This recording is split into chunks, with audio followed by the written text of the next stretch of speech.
GymACT season is about to begin. That's it. Ready to go. We are live here on YouTube, and you guys are live on your Instagram. We've got hundreds of different ways to watch.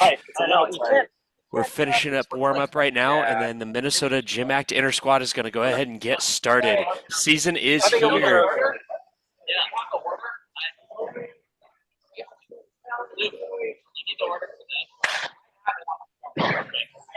All right, while these guys finish warming up, we're going to go ahead and take a look just to refresh everybody's memory on how gymnastics is scored, as it is very, very unique. And the scoring has changed. We'll talk about that a little bit in just a little bit later on, and we're going to keep talking about it through most of our live streams here throughout the season, as there are some pretty big changes to the way the sport is scored. However, this gets us started right here.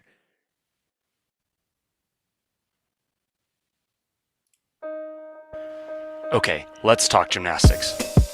Men's gymnastics is made up of 6 events: floor exercise, pommel horse, still rings, vault, parallel bars, and the crowd favorite, high bar. There are 4 types of skills on each event called element groups. Every time a gymnast completes one of these types of skills, they receive 0.5 of a point to their potential score, also known as their start value.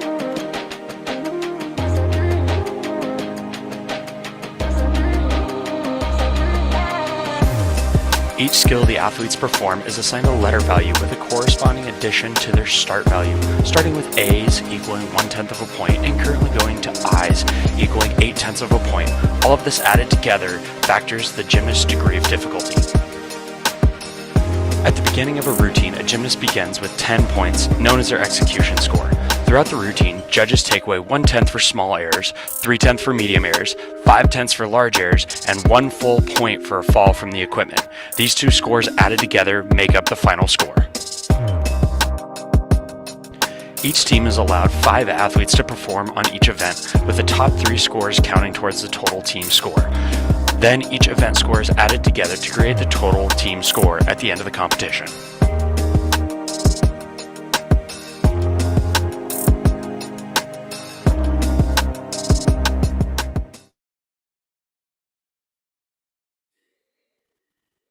All right, we're back here live, ready for the Minnesota GymACT Intrasquad to get started. This is the official kickoff of the 2024 to 2025 GymACT National Championship season, as Minnesota is the reigning national champion. They dethroned the king of GymACT, Arizona, last year in one of the most incredible battles all the way to the end. There in Daytona Beach, Florida. So we are going to start every season off with the reigning champions Intrasquad. That's going to be the official start to the GymACT season. So once again, thank you for joining us here live on GymACT YouTube Live. We are waiting for the Minnesota men's gymnastics GymACT team to get their Intrasquad off the ground. The guys are hyped up and ready, coming off an incredible win last year. They lost their training facility over the summer on campus, and they are still just doing everything that GymACT is known for. They're fighting tooth and nail for everything they've got, and we're excited to see what they're capable of right here in their Intrasquad. You see head coach Mike Burns with the maroon team there on high bar, and the gold team will be starting on floor. They're just finishing up their warm-ups, so as we get into this, let's check out what high bar and floor are all about. We're going to start with floor exercise. Let's go over a quick tutorial on this incredible event.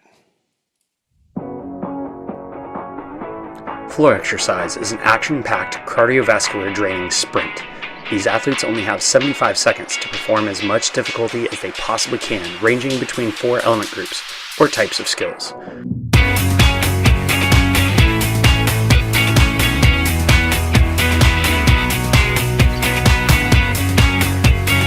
Normally, a gymnast will begin their routine with 2 or 3 difficult high-flying acrobatic elements from Group 2, or forward tumbling, and Group 3, which is the backward tumbling element group.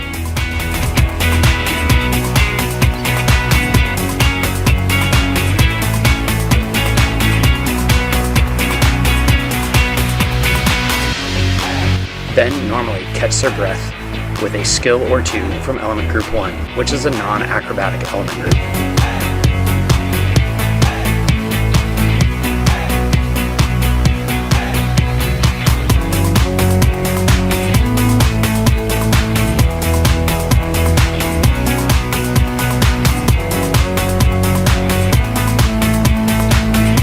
After these skills, gymnasts normally pack 1 or 2 more tumbling passes, ending with an acrobatic element, counting as their group 4 or dismount element.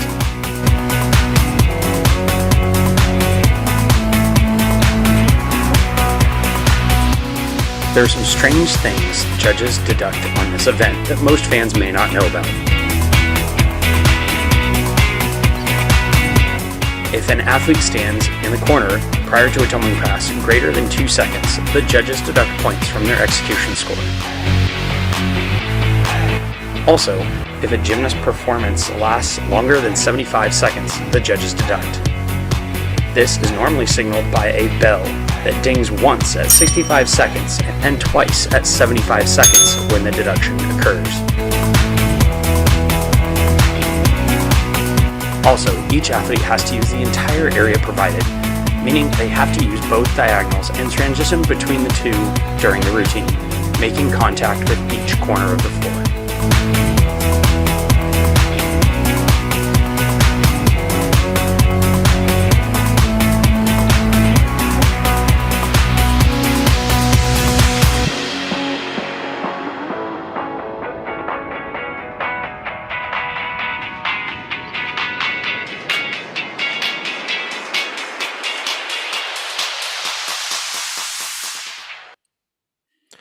And there you have it. Just a quick overlook of 4. We'll check out high bar later as we are live with the action right here on the GymACT YouTube page. They are taken off. We have seen one athlete up on high bar, and we are currently watching floor exercise right now. We're going to have these guys unmute their cameras, and we're going to listen in on all the hype and action as they get started with their season right here for the 2024-2025 championship run. They're on the floor exercise from Gold Team. We got some beautiful Russian work or Wendy swings. This is a new element there on floor exercise. Every athlete must perform a single leg balance now. It's a new rule this season. So it's going to be very interesting to watch how creative guys get trying to implement that into their floor routines. Big back 2.5 foot layout. Nice connection bonus there for doing a D value skill into a B or high value skill with only one of them twisting.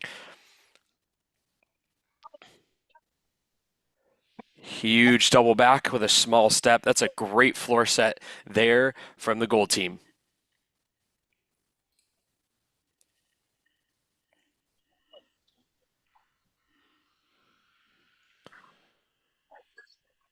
All right, we were 2 routines in.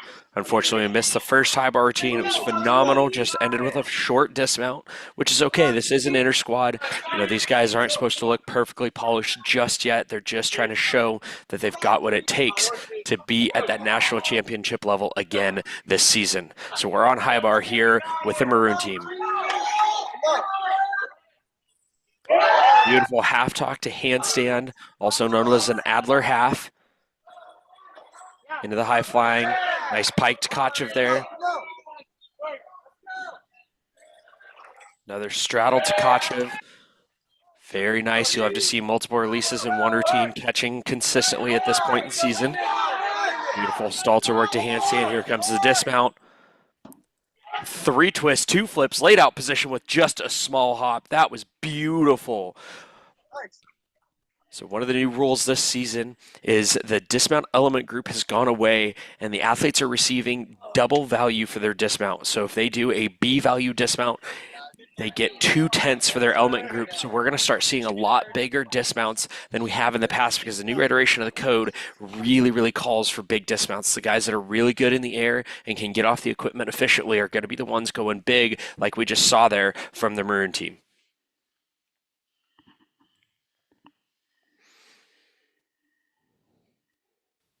All right, Gold Team's got a guy up in the corner.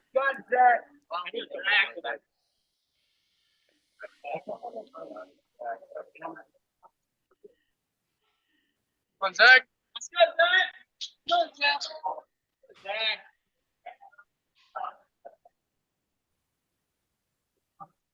Let's go, Zach! It's one of the hardest things to do as an athlete, especially first competition out of the gates. And their inner squad is actually alongside a junior competition. So you see a crowd and a full meet setup. It's a very unique situation that head coach Mike Burns was able to put together. It really does put their inner squad. They're not really competing against anybody but themselves and trying to make sure that they have a spot on their lineup this season. Again, trying to make a national championship run. When you get to the top, now your only job is to stay there. And so this is one of the hardest things. He got iced out in the corner. Judges took a little longer than he wanted, so he had to stand there a long time. Let's see how he handles the nerve here with the gold team on floor. Huge double back. You see that 4-inch mat in that is completely allowed all season long. Big back 2.5. Back down the side. Floor routines have shortened by 5 seconds. They're down to only 70 seconds. And you're only allowed to use each diagonal twice in a row. Some very interesting routine construction here from the gold team. Big back 1.5 to a tuck front full. That's definitely something we're going to see upgraded later in the season. This is the kind of gymnastics that head coach Mike Burns is going to want to see at this point in the season.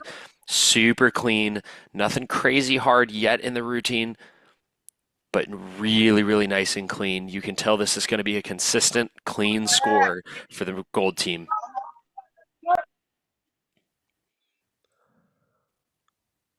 Oh, and just goes, looks like, yep, went for his stick, just got his feet out in front of him a little too far and sat it back. And again, that's not the end of the world at this point in season. This isn't inter squad. These guys are just shaking the rust off from the summer. I know this team's had quite a summer, having to find new places to train and just fight to stay alive like so many GymACT teams. So we're just shaking the rust off. It's all we're doing. And Minnesota's just showing whether they have held on to that national champion quality of gymnastics. And so far, what I'm seeing from head coach Mike Burns and his squads, they're looking good, and they're going to be a force to be reckoned with all season long again. Also, don't forget, this upcoming Friday, 5 days from now, Friday night, make sure you're right back here on the GymACT YouTube channel, because Arizona is going to have their maroon, gold, and black inter squad to try to prove that they took a year off of being national champion, but they want back this time around. So it's going to be a really exciting week here on the GymACT YouTube page. Make sure you've hit that subscribe button, hit that like button, make sure you're here with us. All the action's going to come right here. We are on high bar with the maroon team.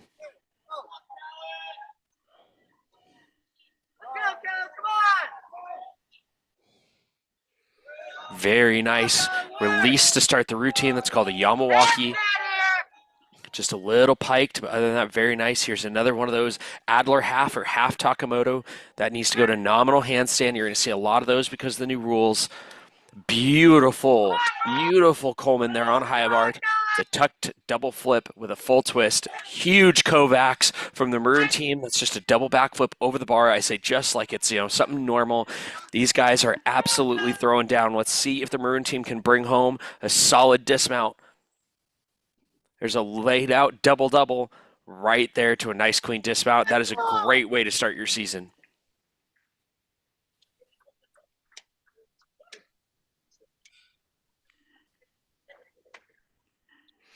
We got a comment in the comment section. Austin, you are completely correct. The new rules, there's element group 2 is now saltos forward without twists. So the last athlete on floor did not perform a double front or a front layout or any. Actually, I apologize, Austin. He did. His first pass was a 2.5, or second pass was 2.5 front lay, I believe. So he had a group 2 right there. But that's going to be a really interesting thing to watch as we move forward into this new code. Is guys that don't have a double front or higher are going to have to keep that element group through a front layout or front pike. And to receive full element group in the GymACT code, they're going to have to compete at least a double front. So anybody missing that is going to be a little behind in that element group, and they're going to have to make up for it in other ways. All right, maroon team just put up a really, really nice high bar routine. Gold team's next guy up. Again, this is one of the hardest things that I think so few people really understand is when you're standing in that corner, you've trained your whole life for this moment right here, and the judges make you wait.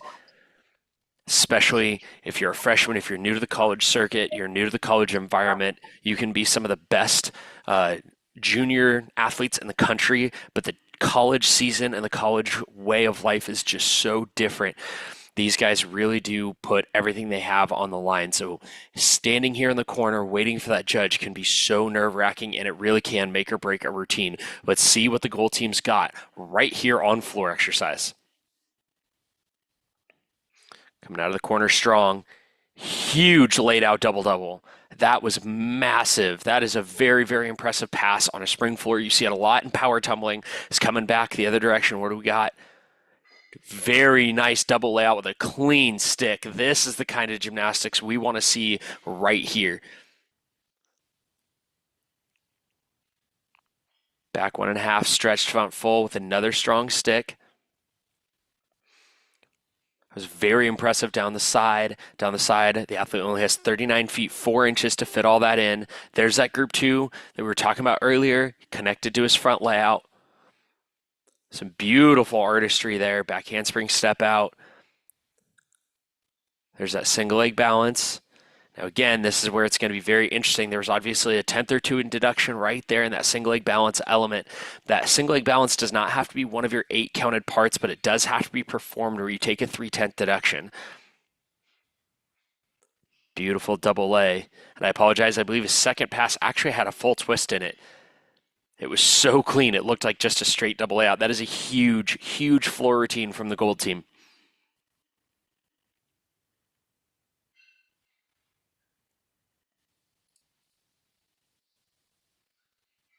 All right, maroon team up on high bar. Let's see what they've got for us.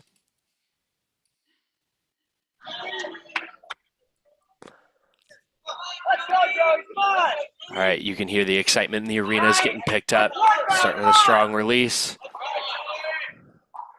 High bar's really important. It's all about handstands. Right there, just a little over on that handstand, but very clean. Here we go, winding up for a big dismount. Nice strong double back. Definitely a more basic set from the maroon team, but very, very clean. And that's the kind of gymnastics that coaches are going to be looking for right now is, do these athletes have a strong foundation they can build on as the season goes on to make another national champion run?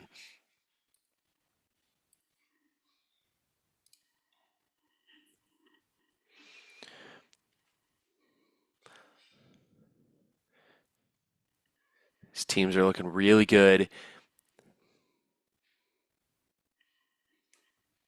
As we're waiting, you can see some of the juniors in the background there on parallel bars from the gold team camera.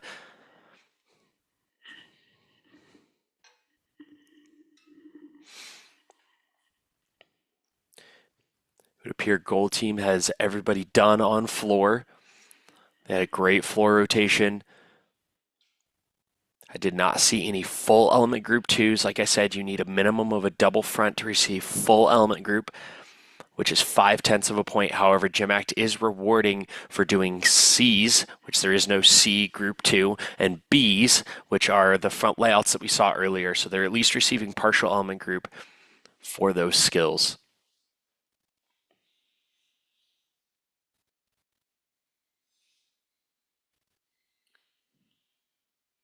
It looks like we've got one more left on high bar here from the maroon team.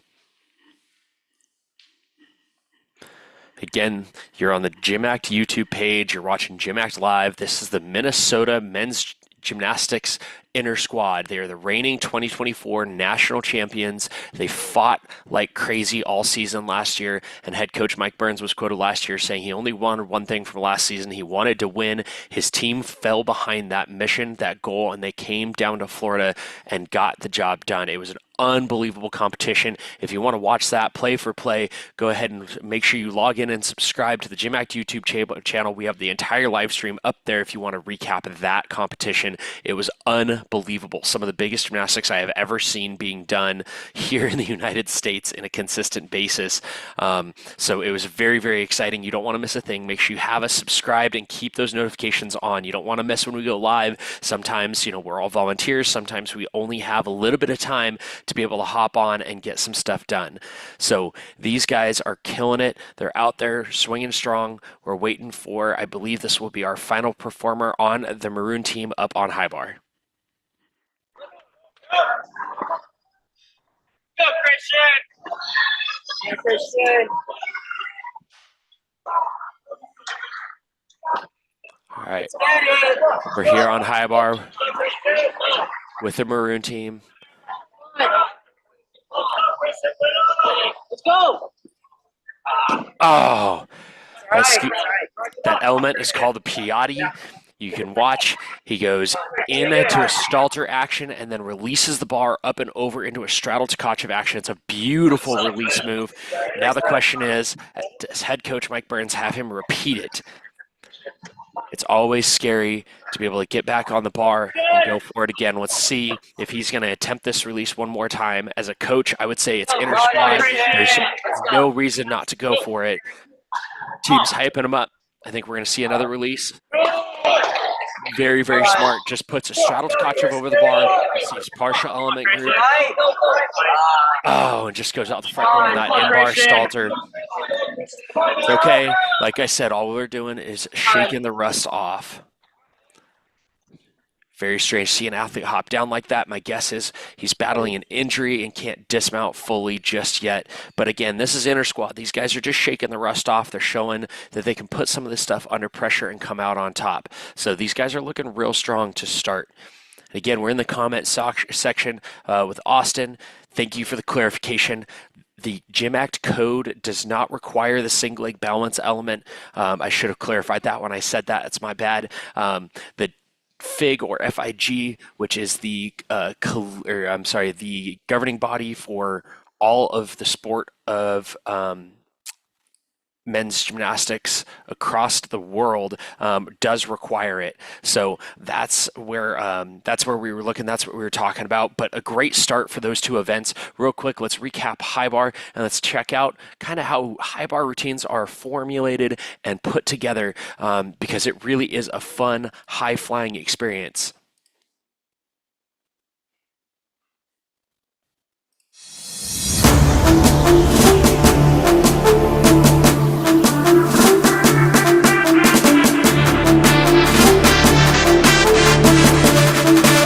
High bar is definitely the crowd favorite, and it's easy to see why. Let's dig into these incredible, high-flying, exciting routines. Gymnasts must perform skills from each element group. The most exciting of which is element group 2. This element group contains all release and flight elements.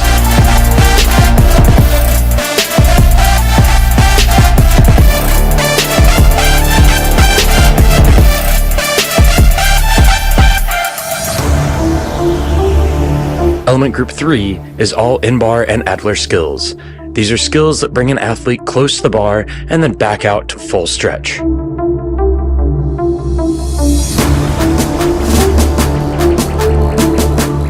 Element Group 1 is made up of all swinging and turning elements.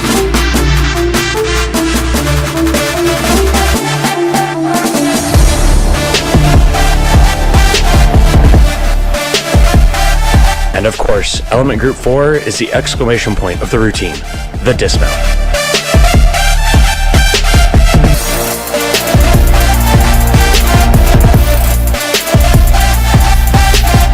These routines normally start strong with releases from group 2.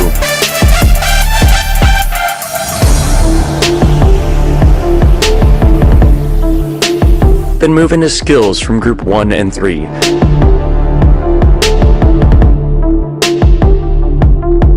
Then pick up steam at the end and wind up for some of the biggest and highest flying dismounts in the sport.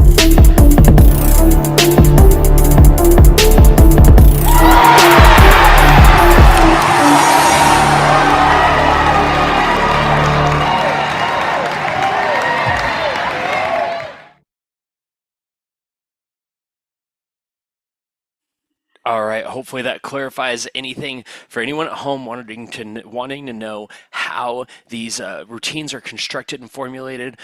The teams are moving. The gold team will be headed to pommel horse, and the maroon team will be headed to floor exercise. So again, let's check out some interesting things about pommel horse. It is a very, very unique event. So many people don't understand it.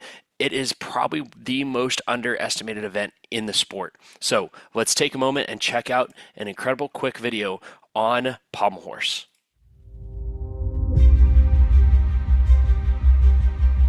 Pommel horse is probably the most misunderstood event in men's gymnastics. I mean, honestly, we looked at a loaf of bread and said, let's make it huge and put handles on it. Let's see if we can help fix that.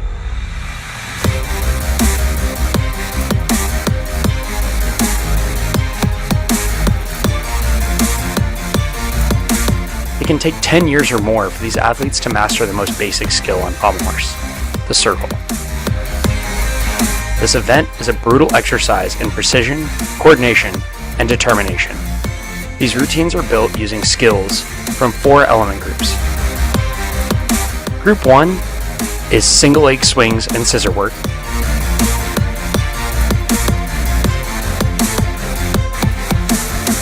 Element group 2 is the circling element group.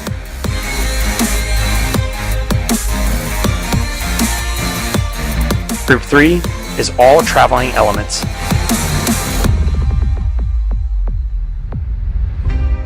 And, as it is on every event, Group 4 is the dismount element group.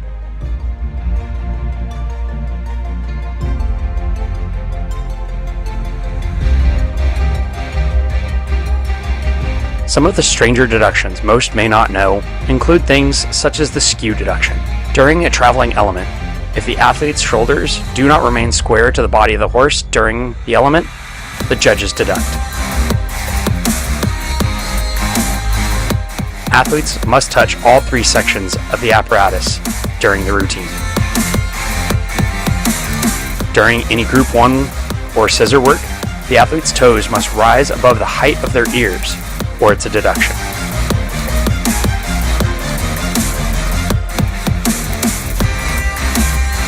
Even though pommel horse is misunderstood, after years of dedication to skills that look extremely simple and fighting through some of these strange deductions, when a pommel horse routine comes together and it's just what the team needed at just the right moment, it can be absolutely mesmerizing.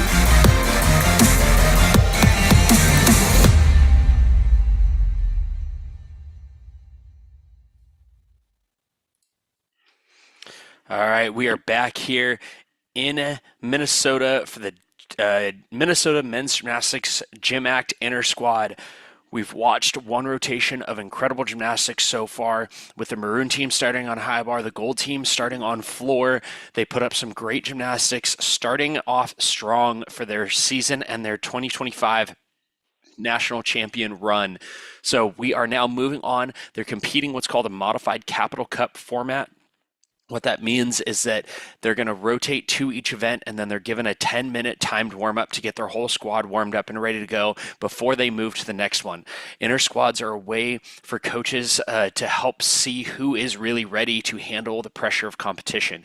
Right after the holidays, these guys roll right into season, and most of them are working jobs, they are fundraising, they are training, and they're traveling for competition. So it can be very, very grueling. So this is essentially just a checkpoint. That's all Intersquads are. They're not supposed to look like national champions right now. If they look like national champions right now, they probably didn't push themselves hard enough over the summer. So we're not going to see the polished, perfect gymnastics. That's not what we're looking for today. We're looking for one of two things. We're either looking for some really big difficulty, getting put under competitive pressure for the first time, or we're looking for a really solid foundation routine. We're looking for some routines like we saw in floor exercise earlier that the coaches know when they put their hand up, they're going to hit. They're going to give a nice, clean, solid score to that bottom base of the team. And what that does is you put those guys up and you know what you're going to get. It may not be your highest score, but you know you can trust it. You know you're going to find a 12-5 out of that routine.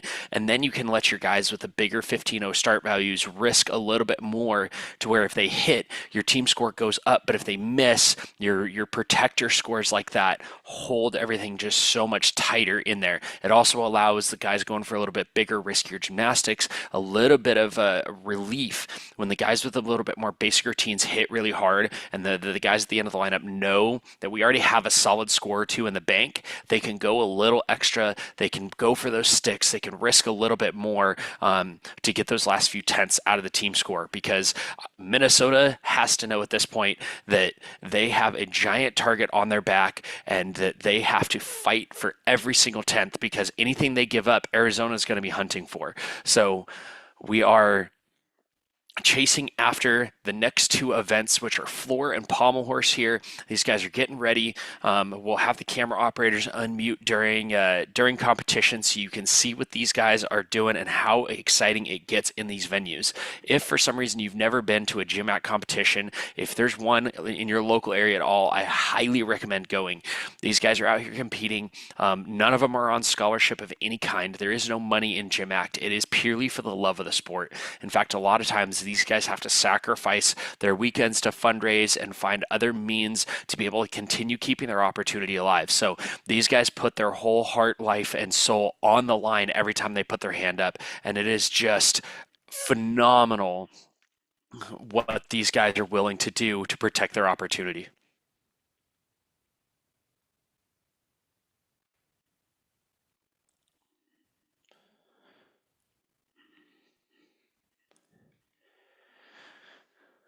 Like I said, we're winding down warm-ups here. Should have a few more minutes.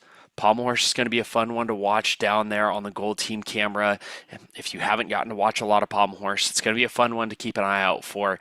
As the video said, it's probably one of the most misunderstood events in the sport. It doesn't look that cool, but once you really start thinking about what these guys are doing, the difference in a hand placement of about half an inch makes the difference of you staying on the equipment or coming off. So it is a very, very difficult event. It takes a ridiculous amount of time to develop. So we're going to keep an eye on that screen right down there, watching the gold team, because pommel horse really does make or break a competition for a team. You can win and lose a meet on horse so fast.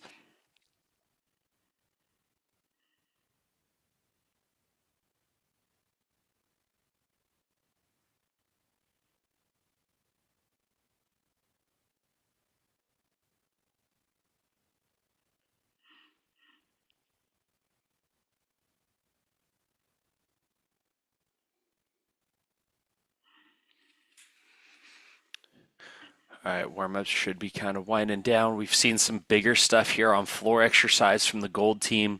It'll be real interesting to see how many of those full element group routines, like we were talking about earlier, we're going to see, how many guys are going to go for the double front for something like a front layout.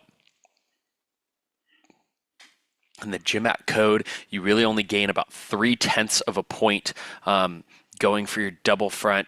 Let me think about this. I'm sorry, 0.4 of a point going for your double front versus your front layout. So you've got to do it fairly well in order for it to make sense. If you're not landing it most of the time, it makes more sense to take it out and just stick with a front lay like we saw from the gold team. So it'll be interesting to watch. It'll be a fun one to keep an eye on and just see where guys are at. Again, we're watching this in the mindset of it is preseason. A lot of times this is how guys get selected. GymACT teams are only allowed 15 guys on the floor at any given meet, and most of them have between 20 and some of the bigger teams have up to 50 on their roster. So they use Intrasquads as a way to help determine who is really ready to jump up, put their hand up, and actually protect the team score. It's a really easy way for guys to gain spots and a really easy way for guys to lose spots, because sometimes you get those athletes that can train like absolute monsters, but then when it comes to competition, they just cannot handle the pressure. So that's what we're doing here today. This is fantastic. I love that we get to do this. Thank you guys all so much for joining us. Make sure, again, you are subscribed to the GymACT YouTube page. You don't want to miss everything we've got coming up. We're putting a lot of time and effort into trying to just get more streams out this season so we get a more consistent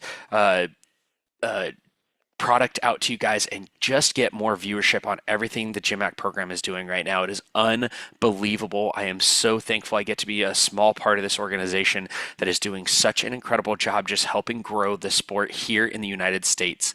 There are about a tenth as many boys doing the sport or men doing the sport as there are women in this country. And so anything we can do to gain some support and some traction to bring some eyes to this incredible sport is just so awesome. So thank you for watching this. We are winding down warm-ups here on the Minnesota men's gymnastics or men's GymACT Intrasquad out of Minnesota right now. These guys are coming off a national champion run. They came into Florida last year with one mindset, and that was to win, and that's exactly what they went down there and did. It was an incredible fight between them and Arizona with some fun other stuff going on in there. So make sure, again, like and subscribe. Make sure you're here. Turn on that bell for those notifications. You don't want to miss it. And Friday night, 6:30 Arizona time, which is Pacific Standard Time, right? Or I'm sorry, we're on Mountain Standard Time right now.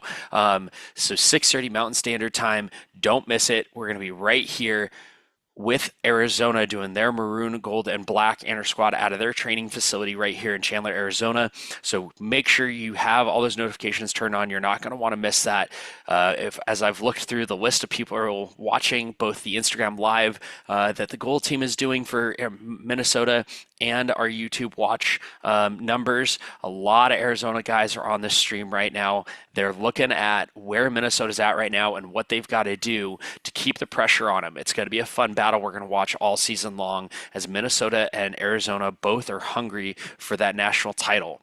The other one to keep an eye out for is going to be Washington. These three teams have always kind of been right there battling it out for the top. So it'll be fun to watch the battle between these two that are right there at the top and see if Washington can pick up a little bit of steam and overtake and pick up to a second or even a first place finish. Washington's always been right there, very, very close to the top, and just have never quite gotten all the way over it, at least not for a very long time. So it would be very awesome to watch a three-way battle for national champion when we are at GymACT National Championships hosted at USA Gymnastics Developmental National Championships in Salt Lake City this year on May 12th.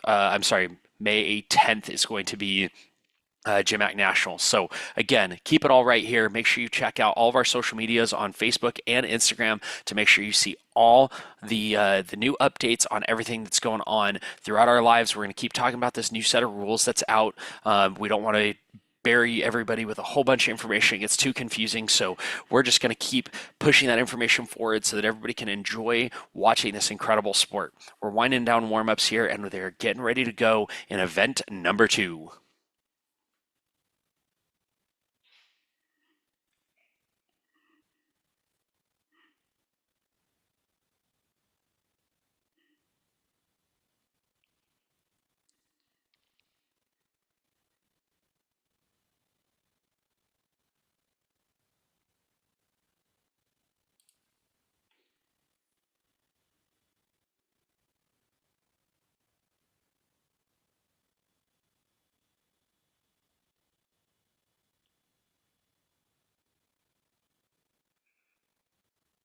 Seeing some beautiful warm-up work here on pommel horse. The big question is, can it look like that when it counts?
All right, looks like warm-ups have finished up.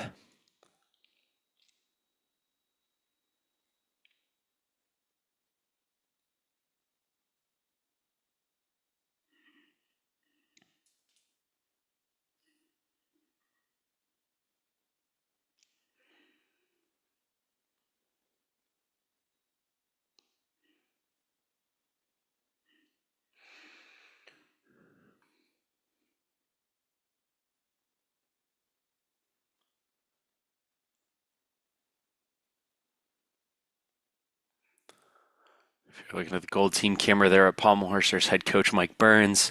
He's done an incredible job keeping this program alive, and he is the current president of the GymACT program. He took it over from head coach of the Arizona program, Scott Barclay, who is also the founder. Pretty incredible story, and we're going to kind of start putting some history YouTube videos together, and you're not going to want to miss that. The history of GymACT is truly incredible. These guys are just out here doing it because they truly do love it. All right, we are live here on floor exercise with the Maroon team. Beautiful front layout to front full. Get that group 2 and group 4. One-handed round off. You see a splint on the left hand. I'm assuming there's a wrist injury there they're battling against. But again, I always say that gymnasts are like rally car drivers. Unless they can't move anymore, they're going to keep moving. All right. And we're live with gold team also jumping up on horse. The action is back in rotation number 2 of the Minnesota men's gymnastics GymACT team's inner squad. Let's see what we've got on floor exercise. Big back 2.5. Down here on Pommel Horse working what's called flop work, fighting to stay on. That is the effort that head coach Mike Burns is going to want to see from his guys right now. He clipped the horse, had every reason in the world to come off the horse and just refused to come off and just kept circling until he just couldn't circle anymore. The flop work I was talking about is when an athlete hangs out on one handle of the two. It's very, very difficult. If you're good at it, it's an easy way to stack difficulty. However, it is very, very, very hard to stay consistent on and get really good at. Here we go. We're back on one handle, traveling it down into his travel work. Very nice windy swing element travel there. There are 2 different versions of that, the Roth and the Woo. Very, very nice routine. Again, in preseason, that's what they want to see.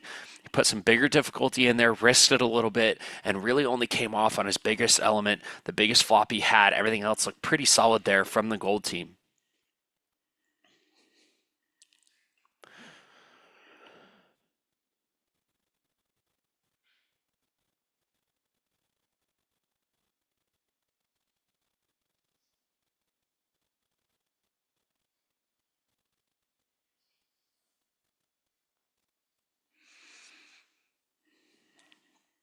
All right. You see the team guys all hopping up there, helping set the equipment. It's kind of stuff that coaches want to see. They want to see their team pulling together. That's another reason for these inner squads, is just making sure that their team culture is safe, their guys are focused, and they're dialed in on what is about to come. Because like I said, season can be an incredibly big challenge.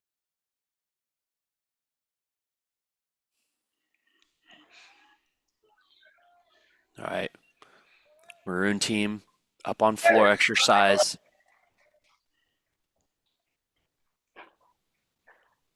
That tucked front full. That is now element group 4 on floor, which is single salto with twist.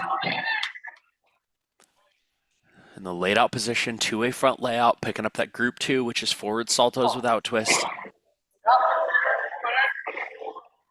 Putting up some really nice, clean, basic gymnastics. Again, that's one of the 2 things that coaches are looking for.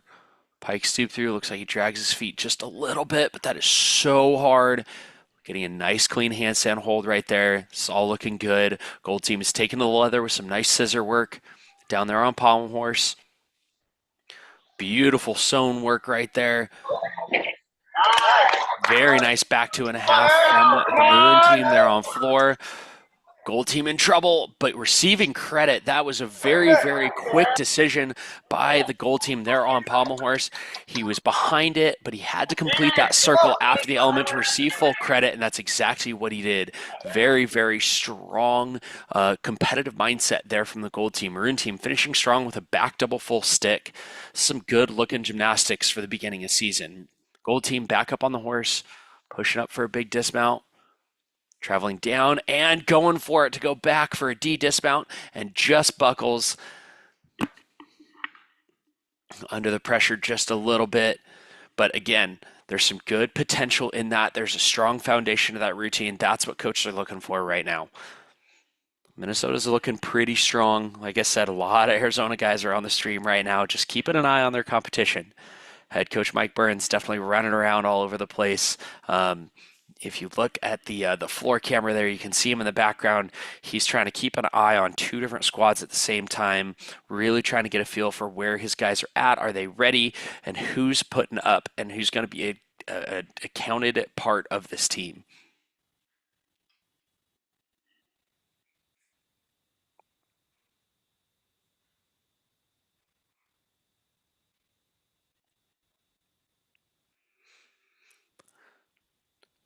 As the live streams keep going, both on YouTube and Instagram, it's very interesting to watch who's logging in. More and more other GymACT team social medias are logging in to keep an eye on the current reigning national champion.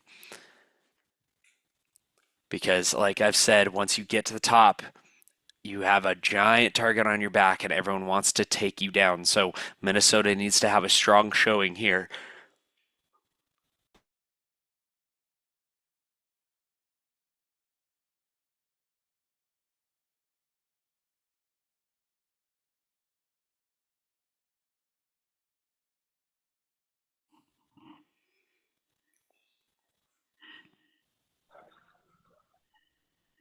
All right.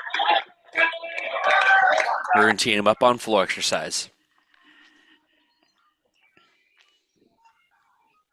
Big front double full front layout. You're seeing a lot of front layout connections because if they do a D or higher element into that front layout, they receive a little bit of connection bonus. Huge double front from the Maroon team right there. There's that full element group 2 that we haven't seen yet from Minnesota. So very nice to know they've got that in the back pocket. Back 2.5 is a side pass. It's very difficult. That side is only 39 feet, 4 inches long. So you don't have a lot of room to gain momentum to be able to achieve the power they need for these bigger elements. But Minnesota is doing a great job of utilizing all of their floor space. Back 1.5 to a front tuck. Backing in difficulty, making sure that they're receiving credit for doing every possible thing they can do. There's that single leg balance again. Interesting, a lot of guys opting to do it, even though it is not required in this league, but it would be required if any of them have hopes or dreams of going toward a senior national team spot or competing internationally at all. We're back on the horse with the gold team. Got a nice swing, a little pike in the hips, which is going to make it hard to stay consistent. There's that single pommel flop work we're looking for into a beautiful tongue fade traveling element where he steps all the way over the center of the horse into a Savato action. There's the pike in the hips. And it just ends up kicking him off there.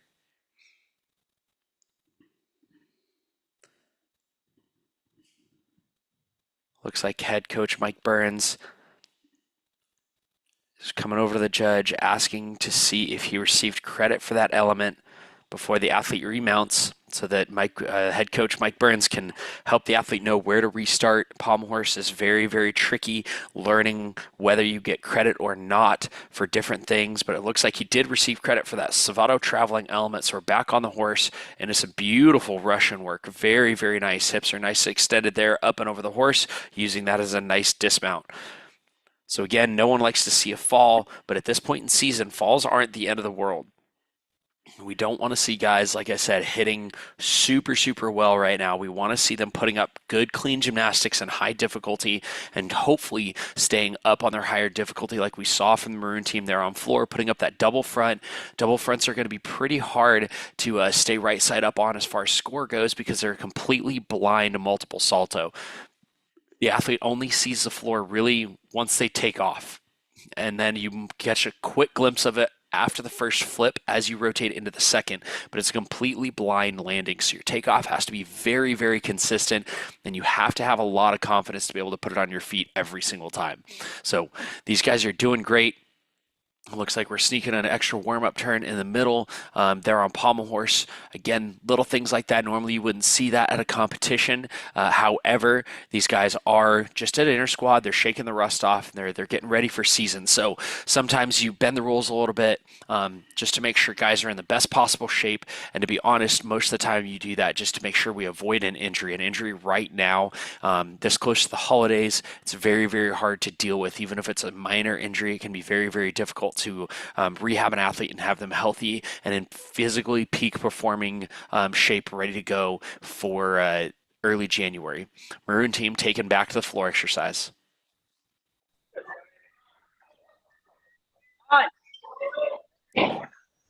Huge front double pike from the Maroon team. That is a very hard element. Gold team getting ready to mount horse. Start with some scissor work there on horse. Big double back on floor from the Maroon team. Here's that single pommel work from the gold team. Just buckles his hand and dumps over. So tough. I thought he had that. Just piked it up and dumped it over. With the Maroon team on floor, beautiful Rudy. That's a front 1.5 side pass into a front double full for his next pass. This is looking good. Maroon team's put up some big stuff on floor here. I don't know how head coach Mike Burns decided to split his squad in half for this performance, but it definitely is not purely off of floor exercise scores, that's for sure. The Maroon team is putting up some big stuff. Gold team going back after that single pommel work, staying on this time around. Very nice. That's another thing coaches are going to look for, is whether guys can handle some failure, some falls, and be able to get back up and hit into the dismount there on pommel horse. Finishing with a double front on floor.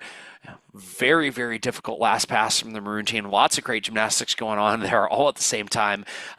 Huge dismount with a double front on floor. Went for the stick, it looked like, and just got his hips a little far behind him, so his heels slid out on him. But other than that, great routine there on floor from the Maroon team.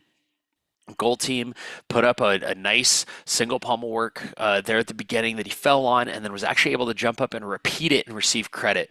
That's huge. That's what I call mitigation. When an athlete falls and they have to take that deep breath, get back up, and try to just recoup some of the fall. Because normally a fall is it's a full point plus any deductions. Normally there are deductions that lead to the fall, so you're a little over a point down when you fall, so you can't really make up that much ground. But instead of taking a point or more off, sometimes you can jump back up, receive credit for the skill or the element that you were missing, and you end up recouping it, and you really only take about an 8/10 hit. Or a 7/10 hit, and that can make the difference, especially on pommel horse. That can really make the difference. We have seen full GymACT meets where only a couple of guys stay on horse. So guys that can fight back like that are huge to a team competition.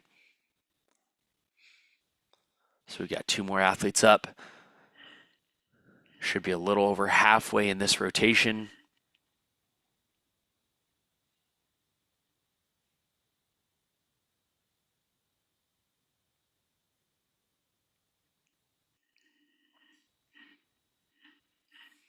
All right.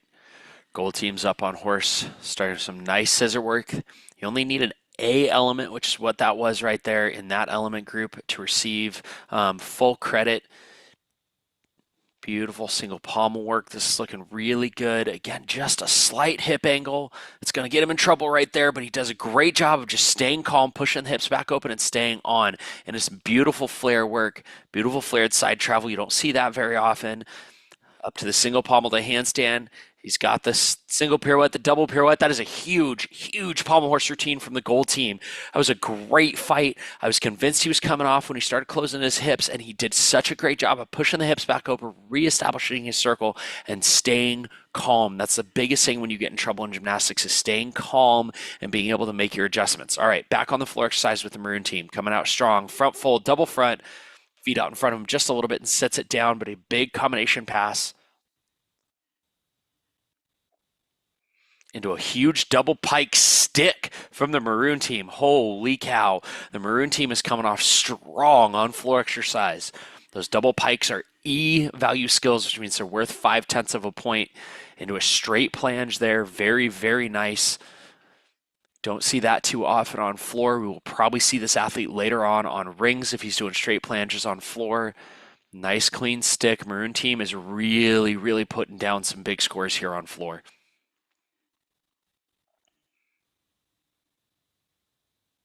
Just hands down there.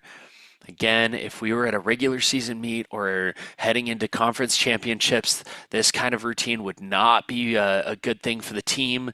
But right now, this athlete's just proving that he's got the difficulty, he can handle the pressure. A couple falls here and there are just some consistency issues, not too hard to work through in the gym. Finishing with a nice big double back. That was a great floor routine from the Maroon team.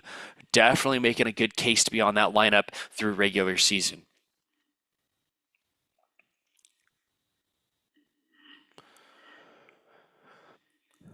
There on the gold team camera on Palm Horse, you look at the athlete, he's visualizing his routine. This is a common practice in this sport that I've actually learned is not very common in many other sports.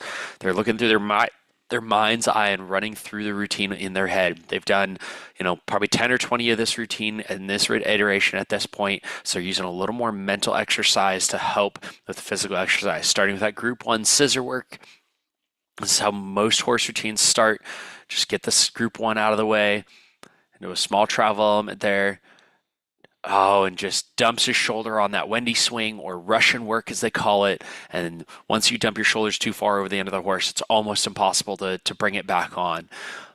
Well, that was an interesting fall. Most of the time when you see guys fall on Palm Horse because they lean back too much, that was actually an overcompensation. He piked the hips, so he thought he was going to dump back and just overcompensated and dumped the shoulders forward. It's the right idea, just a little overcompensated. All right, we're back on the leather with the gold team. Let's see where he picks up from.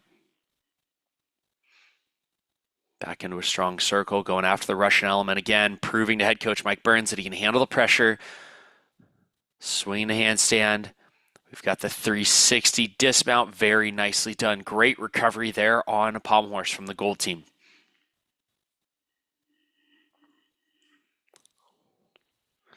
All right, should be down to the last athlete or two here.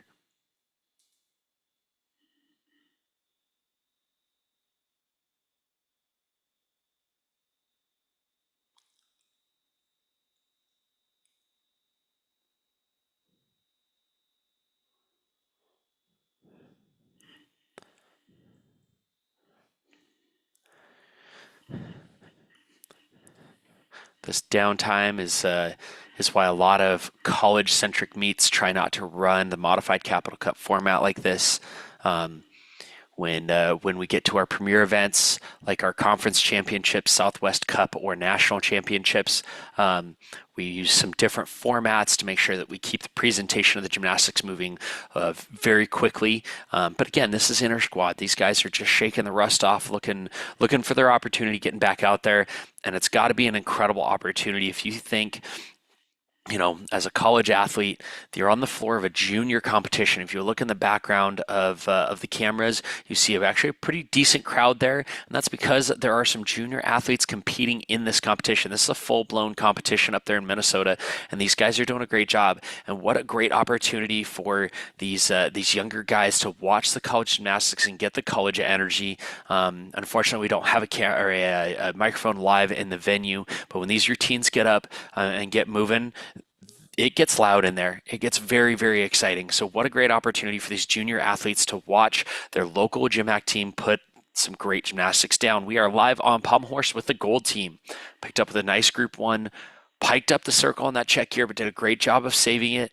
Onto a single pommel work. Very nice single pommel circle there. Into some more single pommel work. Should see a nice step. 270 Russian down for the D element. Very good. Into a nice Wendy swing travel. That's a Roethlisberger. Very nice Russian dismount. Solid routine from gold team there. Again, you see all the hype, all the excitement. Imagine being a junior kid, a middle school or early high school, thinking about doing college gymnastics, and you get to watch that. These guys are got to be getting excited in the venue to be watching all this great gymnastics coming from the Minnesota Intrasquad happening alongside their first competition of the season. This is such a great opportunity for the entire sport of men's gymnastics, and I am just so honored that I get to bring it to you live right here on the GymACT YouTube page.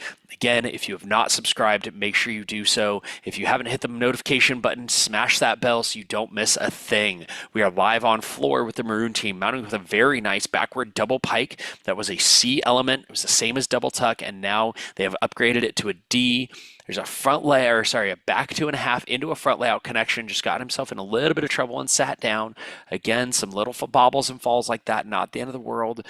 Keeping the nice back layout clean. The one thing I'm seeing from Minnesota this year is They're starting to push some difficulty, which is good. They're going after some bigger elements, but the stuff that is their smaller elements, like their back layouts, their non-acrobatics, are so clean right now. They're looking really sharp in the stuff that they should be looking really sharp in, because it should be pretty basic for these guys at this point. Okay, we should be into another big tumbling pass here from the Maroon team. Nice front 2.5. It's called a Randy or Randolph. Haven't seen one of those in a while from a punch. It takes a very specific kind of athlete to be able to put that down like that. Beautiful back double full. Very nice floor routine. Keeping it clean except for that one bobble there from the Maroon team. All right, gold team is done on pommel horse. I believe Maroon team has one more athlete up on floor exercise. It's been a great second rotation for the Minnesota guys. Head coach Mike Burns and his squad are looking very strong for beginning of December here in Minnesota. Again, keep all your notifications open. Make sure you're subscribed to our YouTube channel. You're not going to want to miss.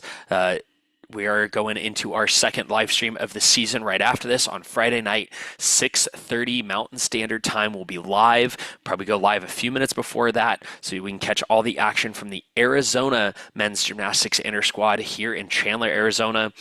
Arizona is going to be very hungry this year. They were dethroned as national champions for the first time in a long time. It's actually the second time in the last few years because GymACT is getting so competitive. It's very exciting to watch, but I can tell you for sure that Arizona doesn't like being in second place. They're used to being up on top of that podium, and Minnesota and Iowa have been able to get them the last couple years for all kinds of crazy reasons with how crazy the world has been, but they're going to be coming out strong, and they're going to be split into 3 teams. They have just under 50 guys on that roster. So they're going to be maroon, gold, and black for their Intrasquad. So make sure you keep it right here on the GymACT YouTube page to catch all that action live Friday night. You're not going to want to miss it. That is always a great start to the season, as the GymACT season has officially opened with the mounting of the first routine at this competition. Every year we're going to officially launch season with the Intrasquad of the national champion. That's going to be our season kickoff every year. Started that this year. So we are here kicking off season. GymACT 2024-2025 National Championship run is going strong. Maroon team on floor with a tucked double-double. That's 2 twists, 2 flips. Incredibly difficult pass there. Coming back strong. Big double front. Fighting for the stick and setting it down, but that looked really good. That's hitting that full element group. He's got group 2 and group 3 out of the way. Back 1.5, front tuck. Down the side. Interesting spacing there, took it out away from the side quite a bit. Into some flare work, very nice. Don't see that a lot on floor exercise, but if you've got really nice flares, you use them. It's an easy way to stack difficulty without having to do things that pound on the body or as much of a risk. I believe that was a back triple full side pass. That's incredible. You do not see that very often at all. Back double full down the side. Let's see what he's got for a big dismount. I'm going to predict a back double tuck, nice and clean here. Let's see what we've got, catching his breath in the corner. Let's see if the Maroon team can finish great rotation strong. Went for a full twisting double back, came in just a little short. Looked like he just ran out of gas, which is so common at this point in the season. But it was a great rotation for the Maroon team on floor exercise. They put up a lot of big difficulty.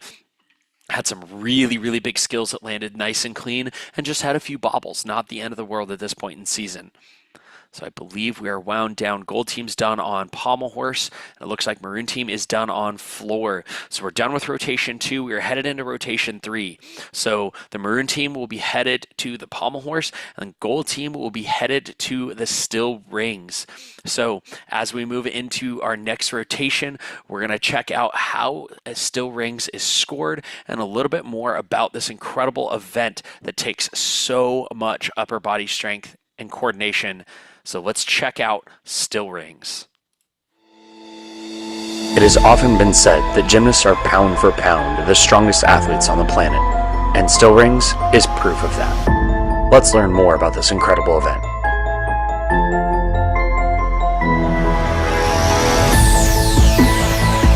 As with every event, these routines are built using 4 different types of skills called element groups. Element group 1 is made up of all kip and swinging skills. Element Group 2 is all strength holding elements. Element Group 3 is any skill that swings to a strength element.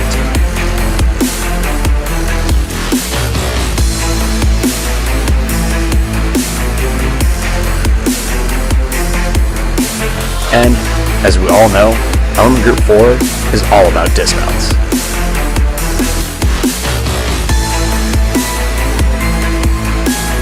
These routines normally begin with 1 to 3 incredible feats of strength from Element Groups 2 and 3, then use Element Group 1 skills to break up the strength requirements, after which these gymnasts show more strength skills from Groups 2 and 3, then add 1 or 2 skills from Group 1 in preparation for their dismount. Then, with their arms practically going numb, they add in their final requirement from Group 4. Gymnasts must also perform a swing handstand on this event. Some of the less commonly known deductions on still rings include things like the hold requirement.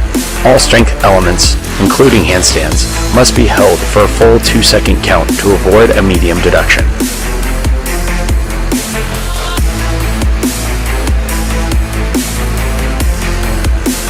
Gymnast arms must remain completely free of the straps at all times, or the judges will deduct.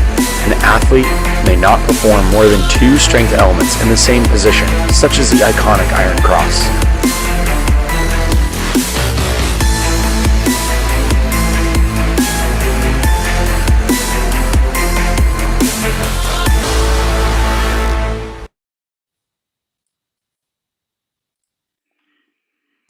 All right. Hopefully that helps anybody clarify how still rings is built and scored. We are back live. The squads are just starting their 10-minute warm-up here in Minnesota. The gold team is going to be on still rings. Maroon team will be on pommel horse. So they're just following each other through what's called the Olympic order.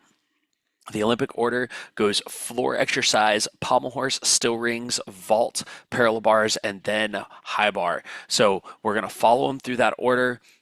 Gold team obviously got true Olympic order. They started on floor exercise, and maroon team did start on the second or on the last event of the Olympic order and is following them through.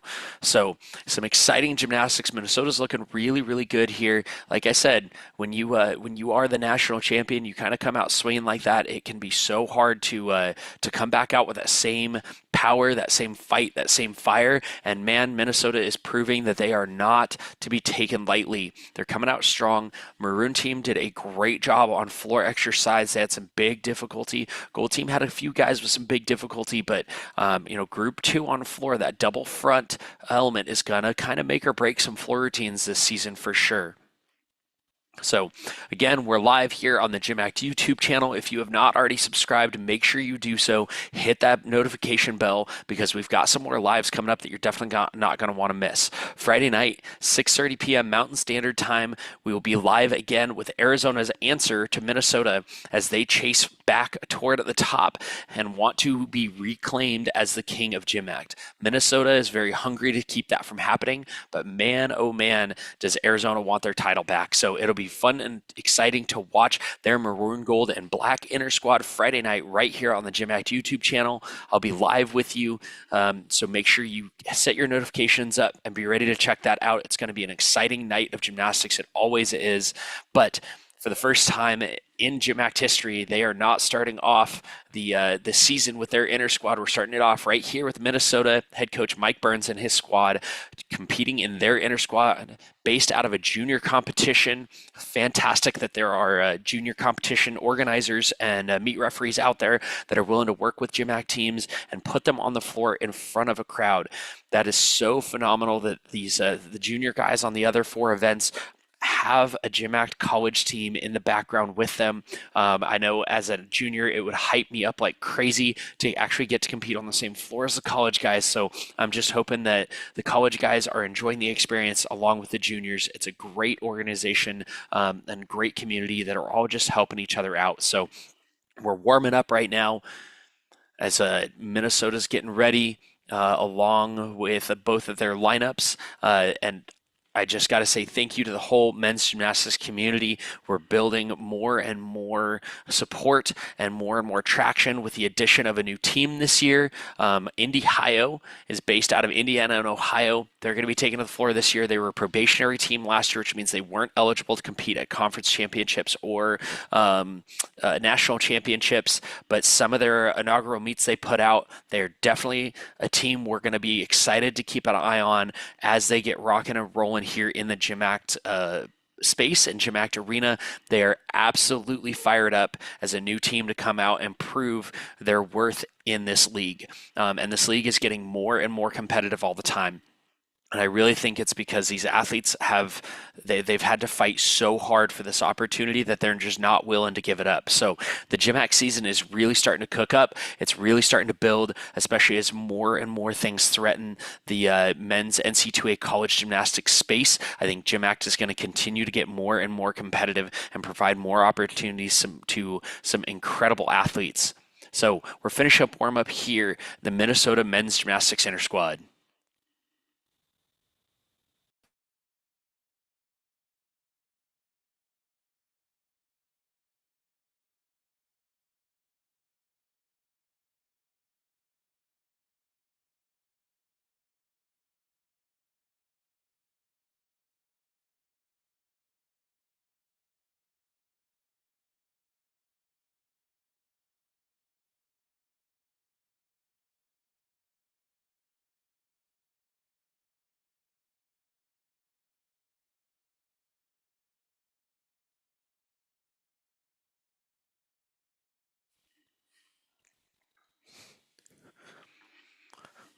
All right, guys are warming up.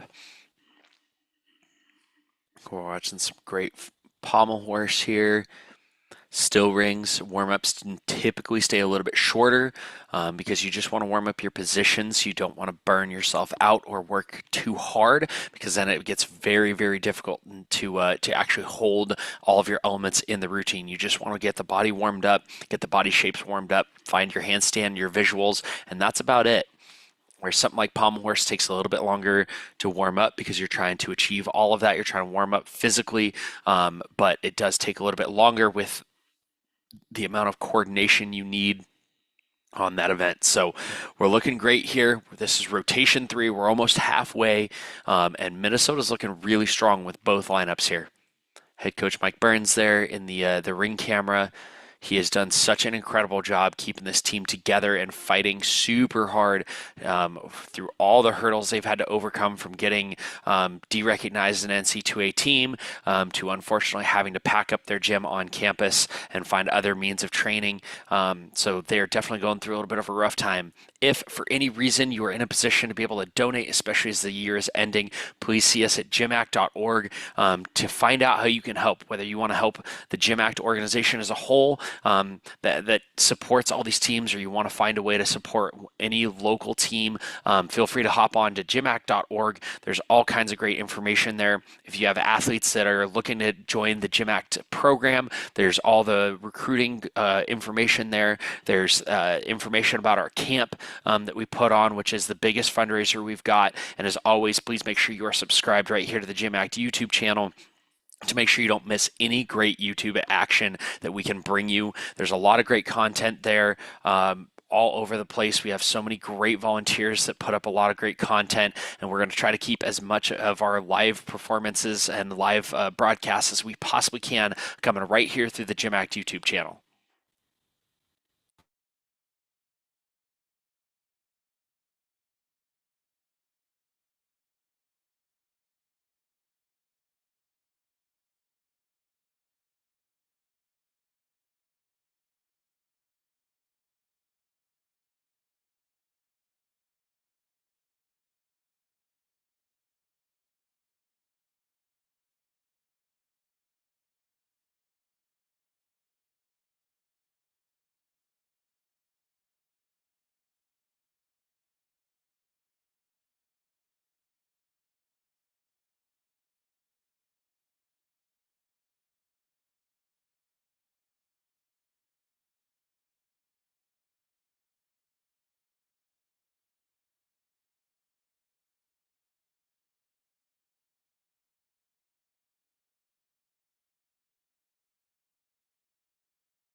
Let's go. All right. Come on, Aaron.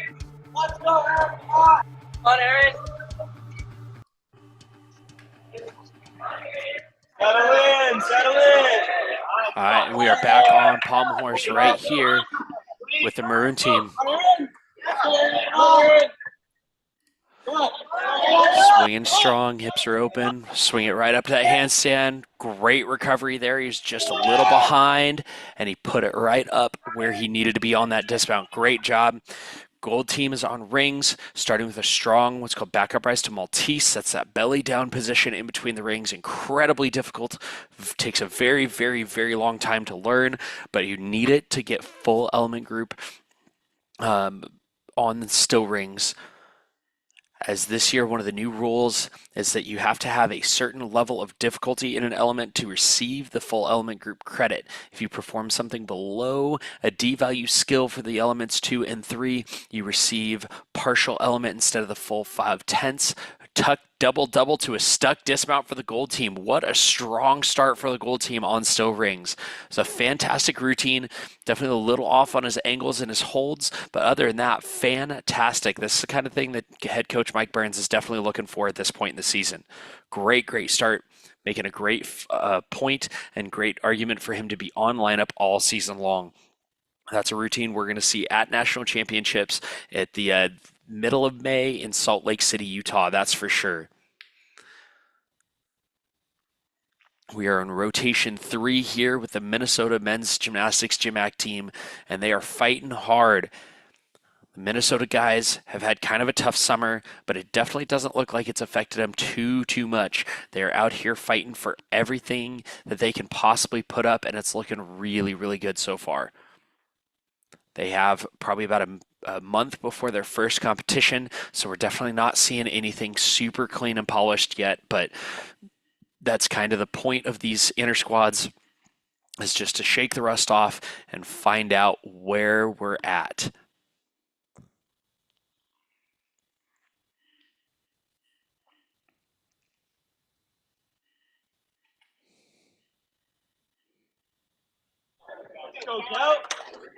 All right, Maroon team up on the pommel horse.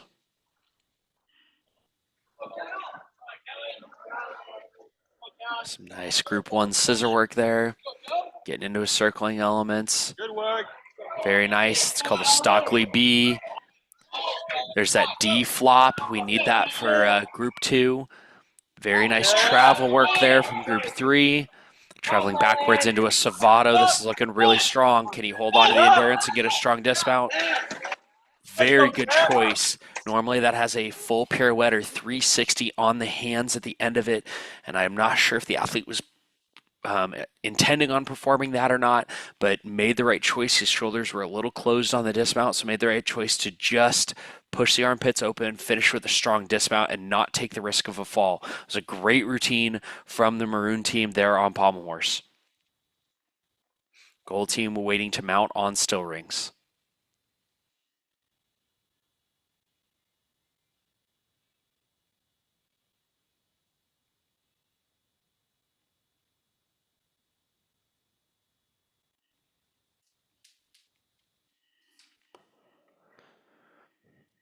It's looking good. Head coach Mike Burns right there, keeping his athlete calm.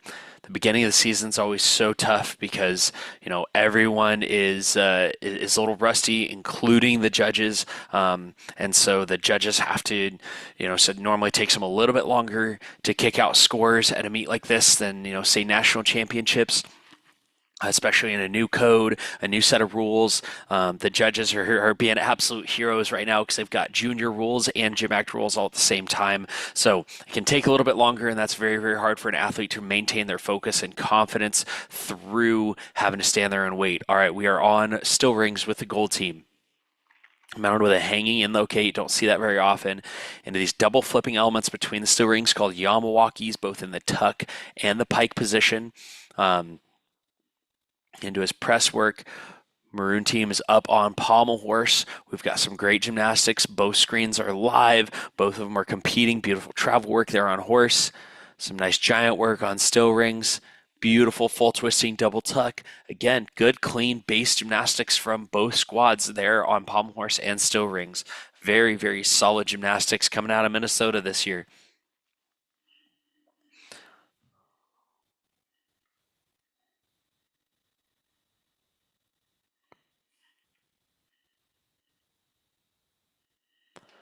Some great gymnastics. The Minnesota guys also have their Instagram up live, so don't be afraid to hop over and check that out. Open up both on multiple devices. Make sure you're hitting those like buttons and those subscribe buttons. You don't want to miss any of this incredible GymACT action. As I've said a few times, but if you're just joining us, this is the Minnesota Men's Gymnastics GymACT Intrasquad, based out of a junior competition. So we've got 2 rotations of Minnesota going on with GymACT and 4 rotations of optional level guys, which are the younger athletes, normally high school aged at this point, competing on the other 4 events. What a great opportunity for the Minnesota guys to get their gymnastics out in front of a crowd and affect the next generation of athletes coming through. And we are here live on the GymACT YouTube channel, so make sure you've hit that like and subscribe button, hit that bell so you get the notification when we go live. This is event number 3 for them, and make sure you keep it here because Friday night, 6:30 p.m. Mountain Standard Time, we're going to be live again with Arizona's Maroon, Gold, and Black Intrasquad right here out of Chandler, Arizona. So make sure you are subscribed so you don't miss any of the incredible action.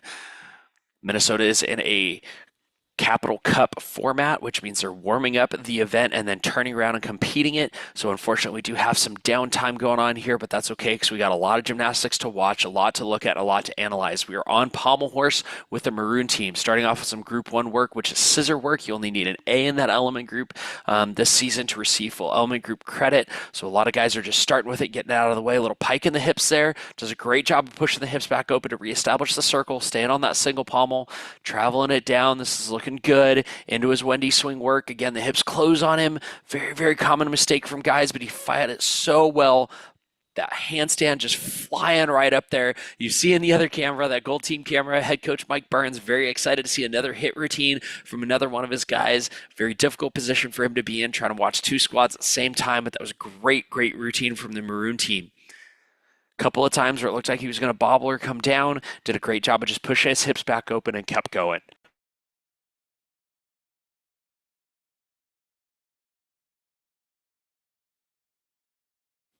The Minnesota guys are looking really, really, really strong.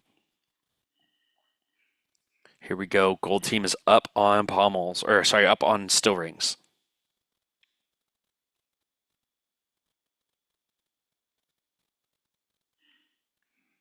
There's that iconic iron cross position. Nice clean hold.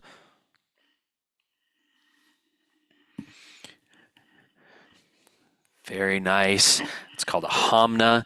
That piked forward flip into an iron cross. Very, very difficult to catch that clean. Very nice giant work there, taking it straight to handstand. Small elbow bend, small turn in on the rings.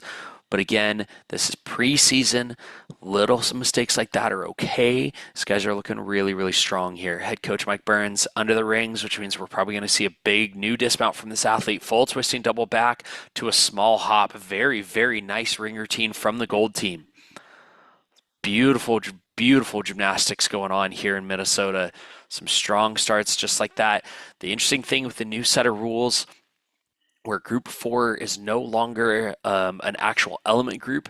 You just receive double your value for whatever you do as a dismount. So that was a full twisting double back. It receives a C value on still rings. That's worth 0.3 of a point. So it is worth a total of 0.6 of a point to the start value because you receive 0.3 in element group. So what it does is it actually allows guys that aren't as good with dismounts to not get hammered as hard as in the old iteration of the code, but rewards the guys that can put up the bigger dismounts. All right, we are with the Maroon team on pommel horse. Strong start. Again, there's that skew, small pike in the hips, but it's a strong travel right up to handstand. Wow, Minnesota's dismounts have all looked very, very good.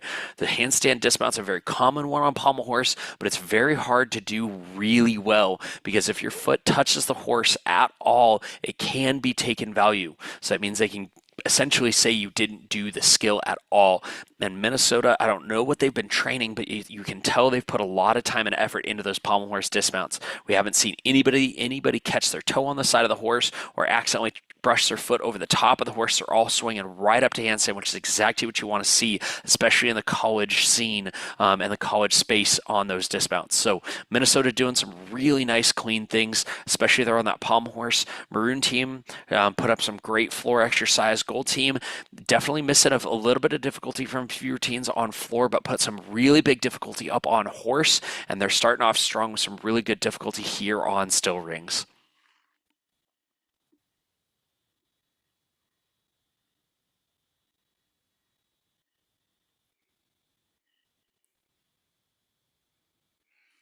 This is the downside of these straight Capital Cup meets like this.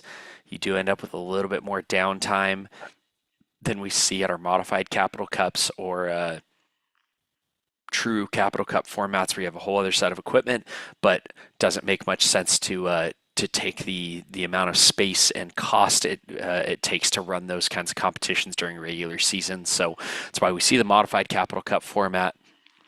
And beginning of the season, like I said earlier, with all the new sets of rules and these judges having to use 2 different sets of rules for the junior guys on the other 4 events, and the GymACT guys, judging just takes a little extra time. So we definitely want to acknowledge the judges. They have an incredibly hard job to do with all the new rule changes and everything right here in December in the beginning of the season. So we're on Maroon team. It's actually an athlete wearing a Rocky Mountain Mavericks jersey, so must have transferred to Minnesota, and Gold team up on rings here. Beautiful back upright straddle planche. Extremely hard element to do that clean. Lower into a very nice iron cross. It's a very clean routine starting off strong for the Gold team. Maroon team back on the horse. We're going to see that double flipping element in that pike position and in the tuck. The tucked one is called the Yamawaki back upright handstand. Oh, and just arches out of it and recovers it in a front giant. What a great save. I don't know if he meant to do that and just got loose, or if that was a complete mistake. It looks like it was on purpose and just recovered it very nicely. Beautiful full twisting double back there on rings. Very, very nice set for the Gold team. Maroon team, again, swinging that handstand right up. The no press action at all. It really does just carry its swing all the way to the top. That was absolutely beautiful from the Maroon team there on horse. You know, we are not seeing a lot of ugly gymnastics from this Intrasquad. Their gymnastics is looking really, really good. It's just a little inconsistent, which at this point in the year is not a bad thing whatsoever. So Minnesota's looking really strong right here. We did lose our Maroon team camera. I don't know if they just didn't have a full lineup on pommel horse, so they turned their camera off, or if we're having some technical difficulties, we'll try to get that back as soon as we can. So we're watching the Gold team on still rings. We just finished the routine, so we're just hanging out, waiting for the judge to score the routine they just watched, and they'll be back with the next routine. All right, Maroon team is done on pommel horse.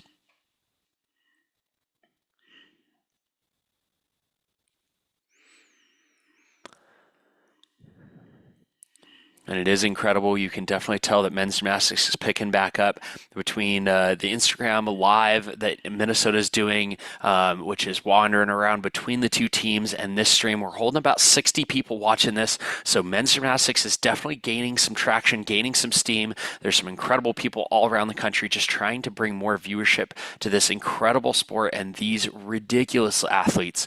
What they do on a daily basis is unbelievable, not just in practice, but they all are still in school of some kind. They have to compete in the GymACT league, so they're all in school. Most of them are working while training and fundraising. It is unbelievable what these guys go through just to keep these opportunities alive. So make sure that you check out gymact.org for all the newest and up-to-date information on everything going on in the GymACT space, including our new team this season. We're incredibly excited to announce Indy Ohio. It's a conglomerate team similar to Georgia and Florida United or SoCal United.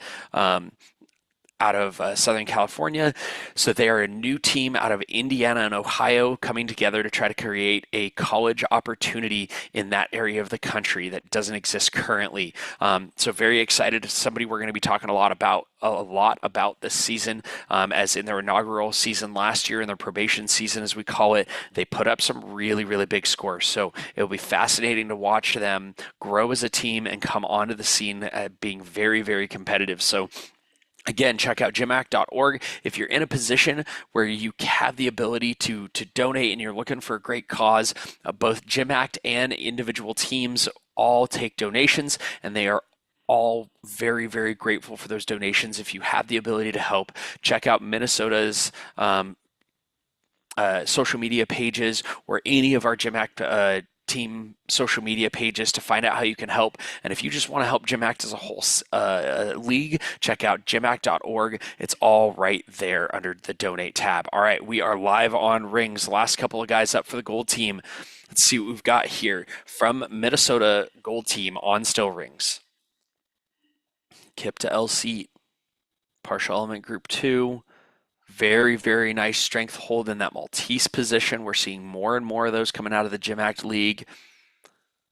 We're going to see that double flipping element right there in the pike and again in the tuck. The tucked one is called a Yamawaki. Nice strong L seat. Arms are completely free of the straps. Rolling forward into a back upright handstand instead of a press. Most athletes would have pressed a handstand there. Very, very nice swing work going on, staying calm in the handstands, pushing through. Very nice, clean double back with a strong stick. That is beautiful. You can definitely tell that athlete is capable of twisting that. My guess is he just wanted a nice, clean hit routine for his Intrasquad, which is a great, great decision at this point in the year. If he's training the full twist and it's not 100% confident at the end of a big routine like that, it's smart to just get a nice clean double back with a nice clean landing.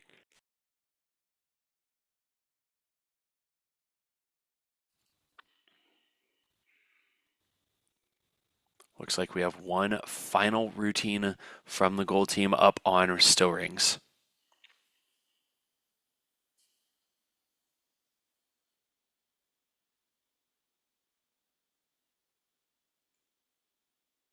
Actually, it looks like we may be done with that rotation.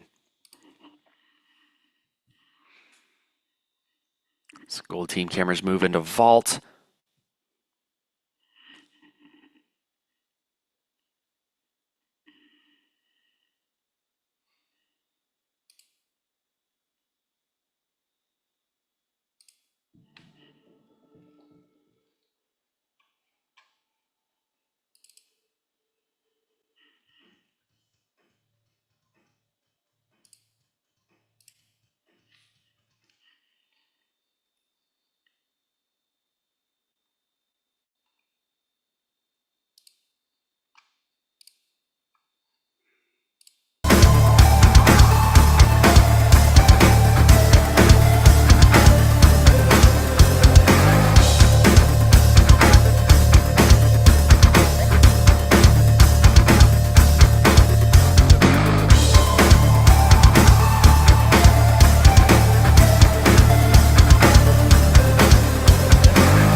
this is a one-screen format. We're going to watch a maroon team on rings. So this will be exciting to see. We just watched gold team on rings. They put up some great stuff. So let's see what maroon team's got. They're in their warm-ups. So we're just going to kind of keep an eye on them as they warm up. And then we'll see what they've got when their hand goes up and it really counts.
warm-up should be winding down here in the next couple of minutes.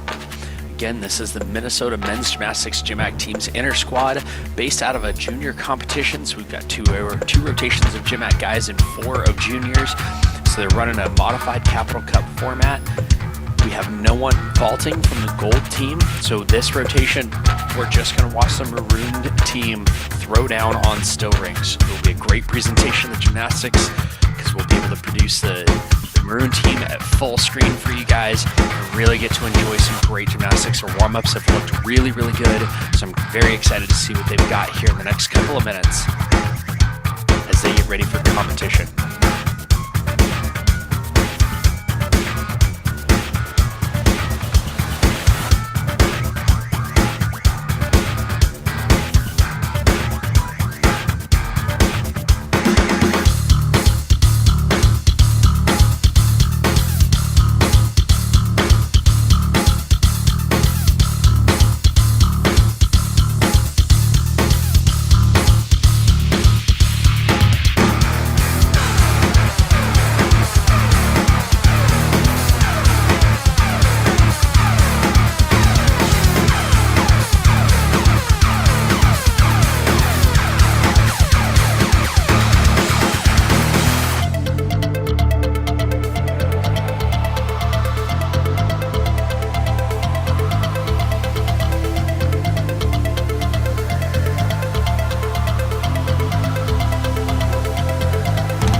All right, the maroon team's getting ready.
All right.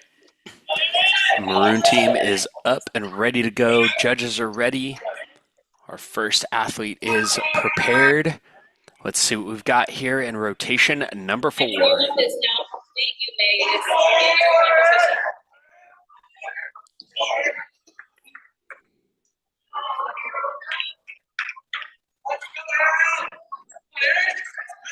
that front uprise to L, that group 2 swing to strength. There's that tucked double flip between the rings, that Yamawaki we've seen all day. It's a pretty standard skill we're going to see. A little turn in on the ring handstand, but not bad. Shape's good. Nice giant work right back to handstand. Full twisting double back, chest down just a little bit on the landing, but a very, very solid start for the Minnesota's Maroon team. Head coach Mike Burns looks pleased with it. So it's a solid way to start off for rotation number 4.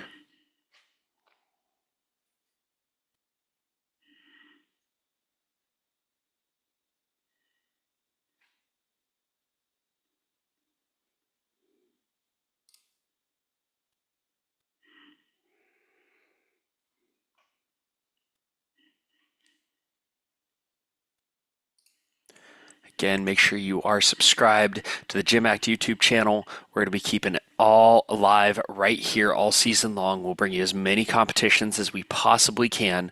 We are all volunteers and we do our best to produce as many as we can, but for sure, keep it right here. We'll keep you updated on all the new exciting things coming out of the GymACT League. It is ever changing, ever shifting, and it is very, very exciting to be part of it. So make sure you have liked and subscribed, and make sure to hit that bell so you get all the notifications when we post something new or when we go live, because sometimes we don't have a lot of time to announce it or promote it. So make sure you don't want to miss any of this great gymnastics. The Minnesota guys are looking really strong. After a tough summer for them, they're just proving that they are doing what GymACT has always done. They're fighting and doing whatever it takes to make sure that they keep their opportunity alive and keep fighting forward. They're coming off an incredible season last year with a national champion belt around their waist. They want to come back and repeat that. So they've got to start off strong right here. And Friday night, 6:30 p.m. Mountain Standard Time, we're going to watch Arizona's answer to this as Arizona remounts their assault to get back on top of the GymACT League. They've been on top for a very, very long time. And, I know that it was a little bit of a sting. Minnesota came in and took over this last season in 2024. So I know the Arizona guys are hungry to climb back up on top in 2025. So Minnesota is proving that they're going to be a force to be reckoned with, but you don't want to miss all the action Friday night, 6:30 p.m. Mountain Standard Time, right here on the GymACT YouTube channel as Arizona's maroon, gold, and black takes to the airwaves. Here we go. We are with Minnesota's Maroon team with a beautiful back uprise cross. Nice flat hold, very, very nicely done. Into his kip element right to support. We're going to see another lower to cross. Beautiful hold, clean exit. Very, very nice, clean gymnastics here from the Maroon team. Pulling forward. And that back uprise handstand again. Most athletes press right there, but Minnesota can swing to handstand very well on rings. So they're utilizing that in smart routine construction, winding up for a big dismount. What do we have? Very, very nice. Couldn't tell if that was go full out, if it was quite a double-double. Let's go to the replay. It's hard to watch on a small screen. Let's see what we've got here. Very, very nice double flip, 2 twists. That is an E value element, incredibly difficult to do. So receives him a full point to his start value for doing it. Very, very nicely performed as well. So that was a solid routine from the Maroon team there on still rings. Head coach Mike Burns pulling in his whole ring squad right there, reminding him of different things As I said, they're shaking off the rust. They're cleaning up their gymnastics. They're remembering how to go through the motion of competing, both individually and as a team. So a lot to get done in a short amount of time at an inter squad. They're pretty high pressure events, and these guys are handling the pressure really, really well, especially being in an actual competitive environment with the juniors behind them.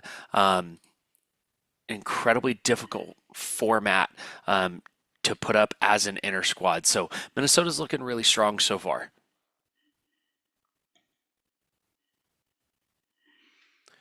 Again, this is rotation number 4. We're a little over halfway. We're on what's called the back 3, if you borrow a golf term. And these guys are looking really, really good. These meets that are run Capital Cup format, when you're on the smaller side of the event like these guys are, as far as the number of athletes competing, it can definitely feel a little slow. And so like right now, if you're the next athlete up, you're waiting on this judge, and the judges have a brand new set of rules. They haven't judged in a few months, so these inter squad situations or scenarios can drag a little bit. But it's really good to practice their mental toughness and their mental cueing and mental choreography they use before their routine to make sure the athlete stays locked in, even if the judge does take just a little bit more time. It's really easy as an athlete to hype yourself up a little too aggressively right before the routine, and then you're ready before the judge and you end up standing there and you get in your own head, and it's really easy to cause some mistakes on accident right there. So these guys have handled that pressure really well today, and they're going to continue handling it, which is why they're national champions. So we're waiting for the next guy up in rotation number 4 from the maroon team on still rings. Again, they have 2 squads. They have a maroon and a gold. However, their gold team has no vaulters competing for inter squad. So we are just enjoying the gymnastics of the maroon team on rings. And then as we rotate, we'll have 2 rotations going again as they rotate to vault and parallel bars. All right, we are with the maroon team up on still rings.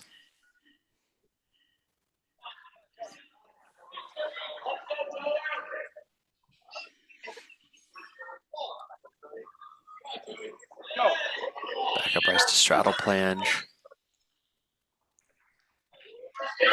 Lowering to cross, a little short on the hold there, but position was really, really nice. Strong L seat position. Here's going to be that forward roll into those tucked Yamawaki work right into a back up rise handstand. Very nice connection and done very well. Some good routine construction here for Minnesota, being smart, not wasting a lot of time and turns into a nice clean double back with a small step. Again, with this new double dismount rule, where the athlete simply doesn't receive an element group for doing a certain value of dismount. They simply receive double the value of whatever they do as a dismount. It makes a lot of sense. If you have a hard time in the air, as a lot of athletes do, it makes a lot of sense to just do a nice clean double back like we saw there. It's a B value skill, which is worth 2/10 of a point. Then they get another 2/10 for the double dismount rule. So they are now at 4/10 of a point right there. Whereas the double we saw earlier, the 2 flips and 2 twists, is worth a full point. But that's a lot of difference in skill level. Adding 2 twists to multiple flips takes a lot of time. It's very risky. If you crash on it, normally it leads to an injury. So for some athletes, it is a smarter call to just do a simple dismount like a double back and keep the landing nice and clean.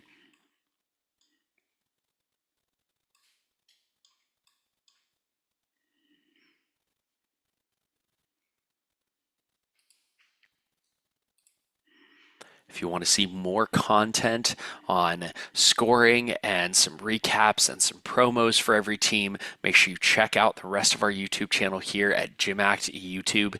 We try to put out a lot of really high quality content. So scroll through. We've got a lot of videos up on all the GymACT teams and all the things going on. One of the biggest ones is the GymACT Camp.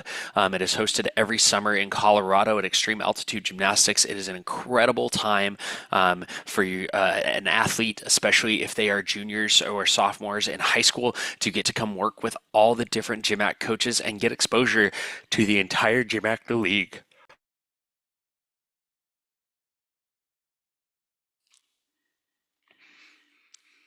Again, judges are double checking all their work when they get a new set of rules or some pretty big changes to both the FIG, or Federation of International Gymnastics rule book this year, along with the GymACT rule book. So these judges are doing an incredible job of working through all that and making sure they find and kick out the appropriate score for every athlete. All right, the hand is up. We are on to our next athlete from the maroon team here in rotation 4 on still rings.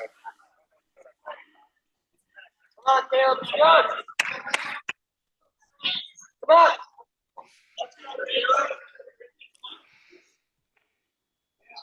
Very nice backward roll to a cross. That's called a Azarian to cross, named after the famous gymnast Albert Azarian. Still owns a small gym club in Southern California.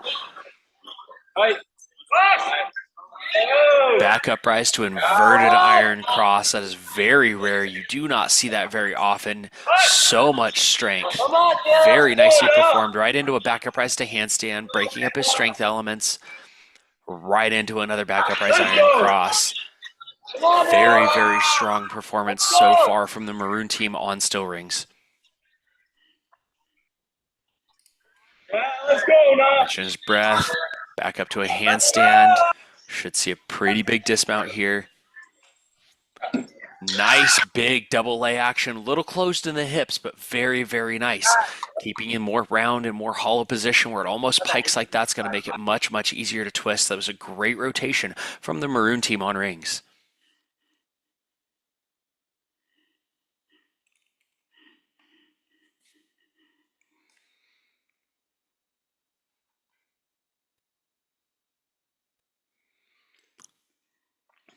Looks like we have at least one more athlete up from this rotation on still rings.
I think it's really important to continue to talk about just how much the Minnesota program has been through this year.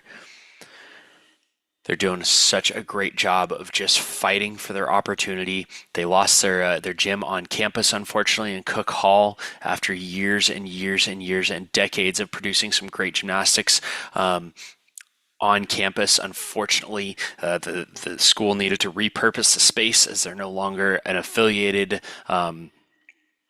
official team with the school, so they had to pack up their whole gym. They've been training out of junior clubs and some different places, which does make it very, very hard to hold on to that national champion level performance. So if you want to help these guys out, make sure you check out all their social medias or go to gymact.org and check out all the incredible teams that are just doing anything they can to survive.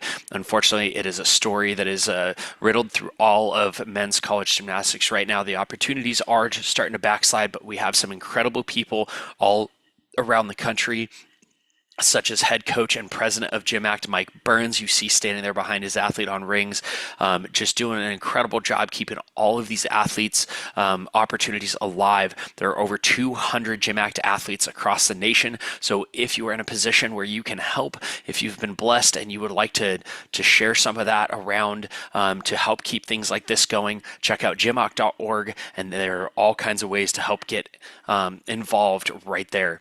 We appreciate everything that you guys do to support us, whether it's logging into our live streams or if you are able to donate to one of the teams. Any support is beyond appreciated and grateful, as we just want to continue seeing these guys do exactly what it is that they want to do and what they love, as they're putting up some great scores and great gymnastics here. All right, we are up with our next athlete here with the maroon team on still rings.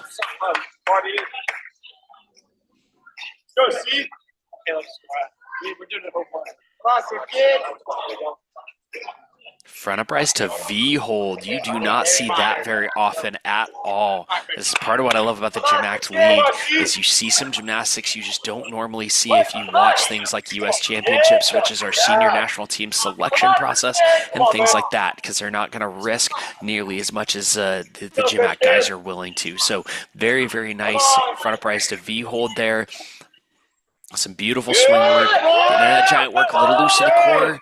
Does a great job of staying calm, getting it back together, and finishes with a strong double back to a stuck dismount. Again, that new dismount rule is going to make it really interesting. We're going to have guys doing some simple dismounts that just stick, and we're going to have some guys doing some really big dismounts. So some great gymnastics from rotation number 4 here.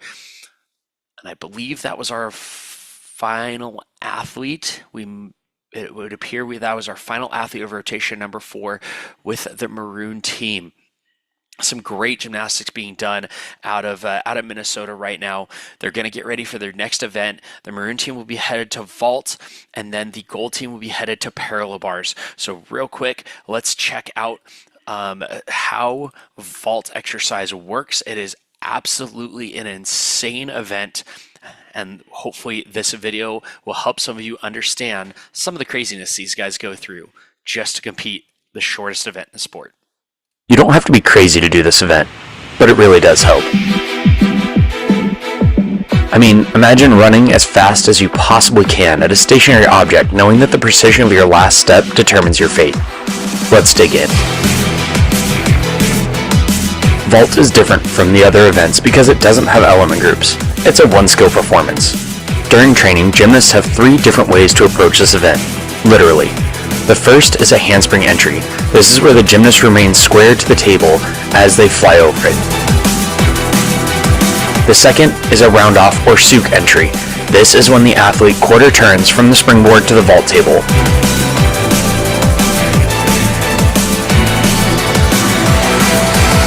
The final vault entry is called the Yurcheko. This is where the athlete completes a round off on the vault runway and lands backwards on the springboard before traveling backwards over the table.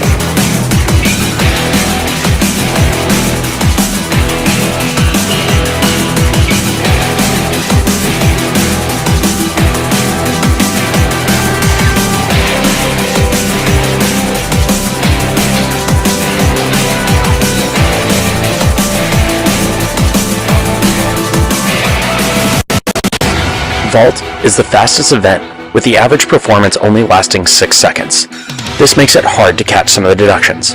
Like floor exercise, vault has boundaries, and there are deductions for landing or stepping outside of them. This means on top of the basic form deductions, vaults all come down to the landing.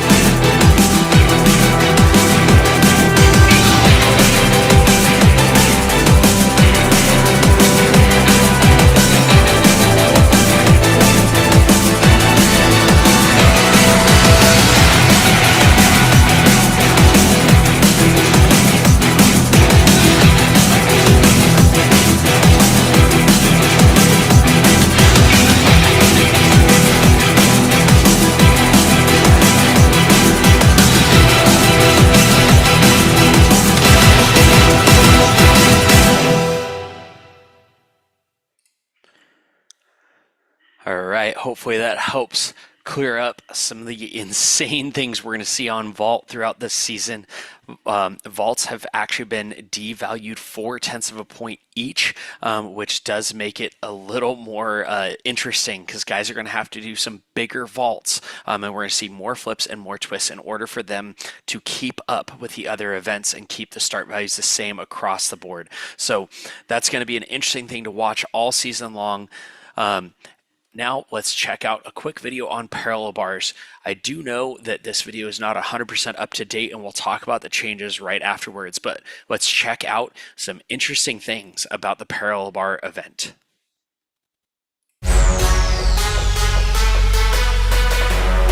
Parallel bars, or P-bars as many call it, is a great example of how gymnasts must have incredible balance, grace, and power, all at the same time. This roller coaster of an event shows a broad range of routine construction with no common order of skills in the routines. This provides an action-packed set that keeps spectators guessing. However, like all other events, it's made up of skills from 4 different element groups, or types of skills. Element Group 1 is elements through support position.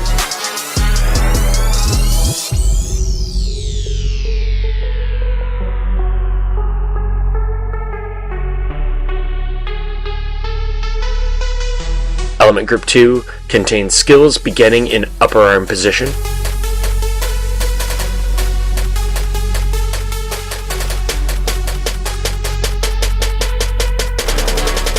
Element Group 3 skills are all elements in long swing.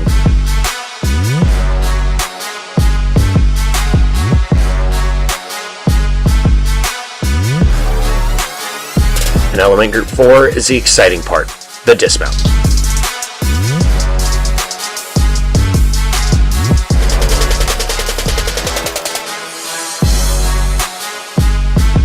Some of the more subtle deductions on this event include hand movements.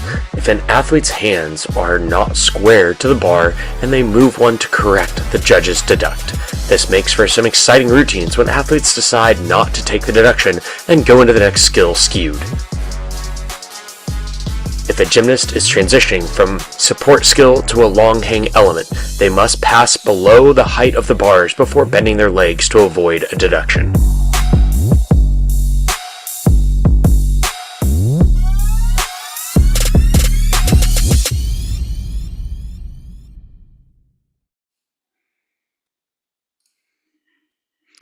All right, hopefully that helps. What we're about to see on parallel bars from the gold team. Parallel bars is all about handstands. They've got to find their handstands and stay calm and consistent in their shaping, and that can be very, very difficult, especially as you get tired at an Intrasquad in December. This is super early in the season. They are the first team to have a full-blown Intrasquad. It's part of why they are the team that is launching our season this year. They're the 2024 national champions. They're headed for 2025 national champion, and they're looking really good so far. They've had a tough year. They've had a tough summer, but head coach Mike Burns has done a great job of keeping his team engaged, and they are definitely looking really good. So they are warming up their next events. And as their warm-ups wind down, again, they're at a junior meet, so they're using a traditional Capital Cup or modified Capital Cup format, which means that they are warming up the event for 10 minutes and then competing it. So we have a little bit of downtime in our broadcast here. So we're going to hang out and we'll get their warm-ups underway, and we'll get the broadcast back up and going as they begin their competition for rotation number 5. We have 2 more rotations of exciting gymnastics to show, with the gold team finishing on P-bars and high bar, and the maroon team finishing on vault and parallel bars. So we've got 2 exciting rotations coming up. The vault camera is back up. We're going to get to watch just a little bit of their vault warm up as their camera crews are repositioning and getting ready. That's another great thing to talk about, is just the amount of people that something as simple as this takes. You know, these teams have a lot of people on them, and they're all willing to hop in and help. So we've got people that support the team you see a photographer there. We've got somebody running their Instagram live along with their cameras for this live stream. So any way anyone can get involved and help is beyond appreciated and thanked. So we're going to let them get warmed up, and then we're going to get things going with rotation number 5 with the gold team on vault and the maroon team on vault, and the gold team will be on parallel bars.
and there was our first vault from the maroon team.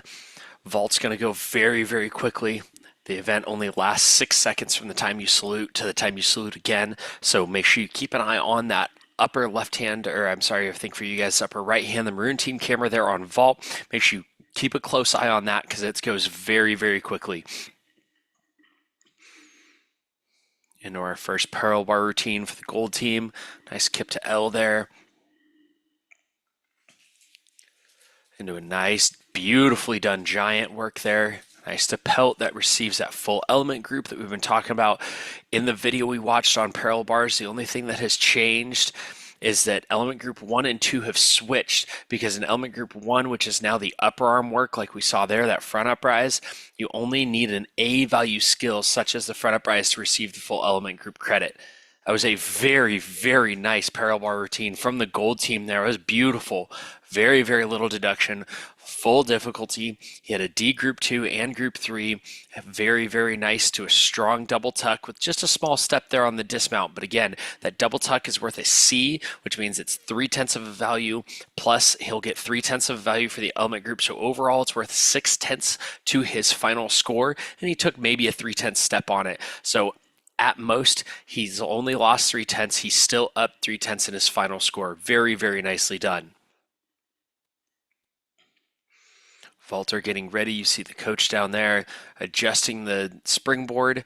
It's very, very important that the board is square and straight so the athlete feels comfortable running full steam at a completely stationary object. If that board's a little off, it can really mess with your head. All right, we got our salute. The hand is up. Let's see what we've got here. 6 seconds later, let's see what he's got. Beautiful 2.5 to a strong stick for the maroon team. The maroon team guys are coming out strong. We've got a stick celebration there. Love to see that. You see how hyped he is. You see how hyped his team is. That was a phenomenal vault called a Driggs. Beautiful, beautiful vault. He leaves the springboard, completes 360 degrees of flipping rotation and 900 degrees or 2.5 twists around his center axis, and then finds the floor for a stick. That was unbelievable. Minnesota's vault lineup has typically been very strong, so I was a little surprised to find out that they did not have any gold guys vaulting. So most of their vaulters must be on this maroon lineup, or just being cautious again at this point in the year. If you have something that's hurting or a potential injury, you just cannot risk it at all, because once an injury at this point almost takes you out for the season, because the season is only 5 months long, and a lot of it is just slam packed together. So missing one meet normally means you miss 3 or 4. So we're waiting for parallel bars with the gold team.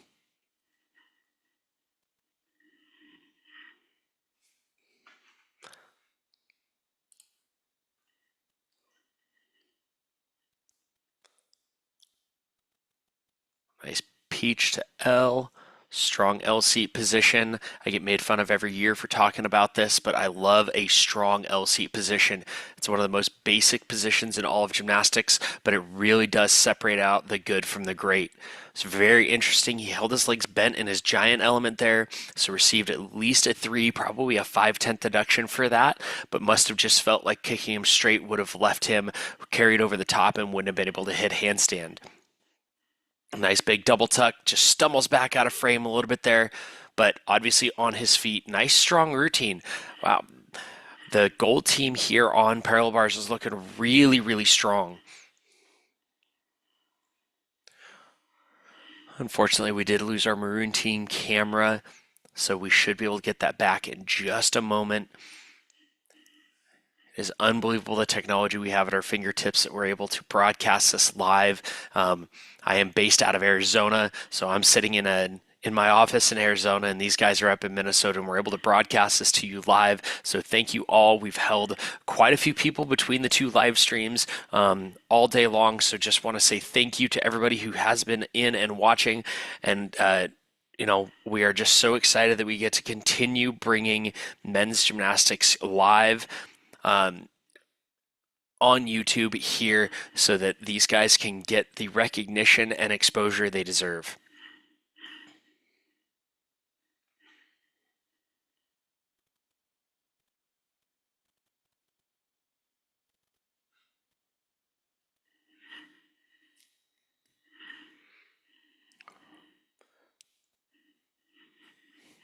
Waiting to see what has happened to our maroon team camera. But in the meantime, we're just going to enjoy some great gymnastics from the gold team.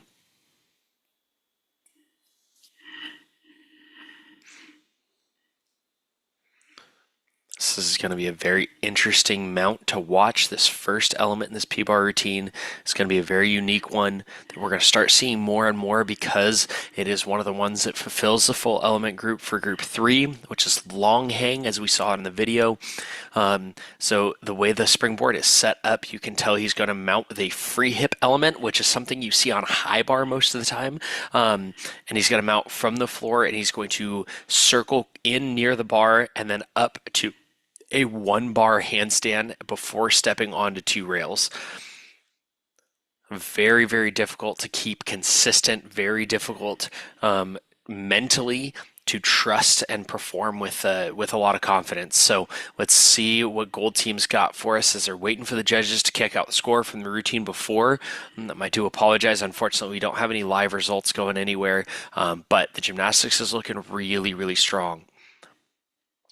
Oh, and I apologize. The springboard configuration is one of 2 things. He's going to mount in the middle of the bars here, just using the board to hop up. I know we're going to see one of those free hip mounts a little later on from this lineup. Good, clean work. Traveling the entire length of the bars there. Pirouette. We're going to see another traveling element right here. That to pelt, that's that D group 3. We're going to see that very common in the sport these days because it fulfills that element group. A stutz to handstand. Nice, strong recovery. I thought he was going to be short on that handstand. Did a great job of just planting his shoulders forward and finding the handstand again. Do a nice press action. To a nice big double tuck. Definitely saw he got in a little bit of trouble there, so he had to cowboy or pull his knees apart a little bit to increase his rotation. That is a deduction, but it's a lot less than taking a full point fall. So it was a great split-second decision to just pull the feet apart, get the rotation around, and find a clean landing. Those are the kinds of things that the coaches are looking for at this point in the season, is that mental preparation and strength to be able to compete like this. Super strong performance so far from the gold team on parallel bars.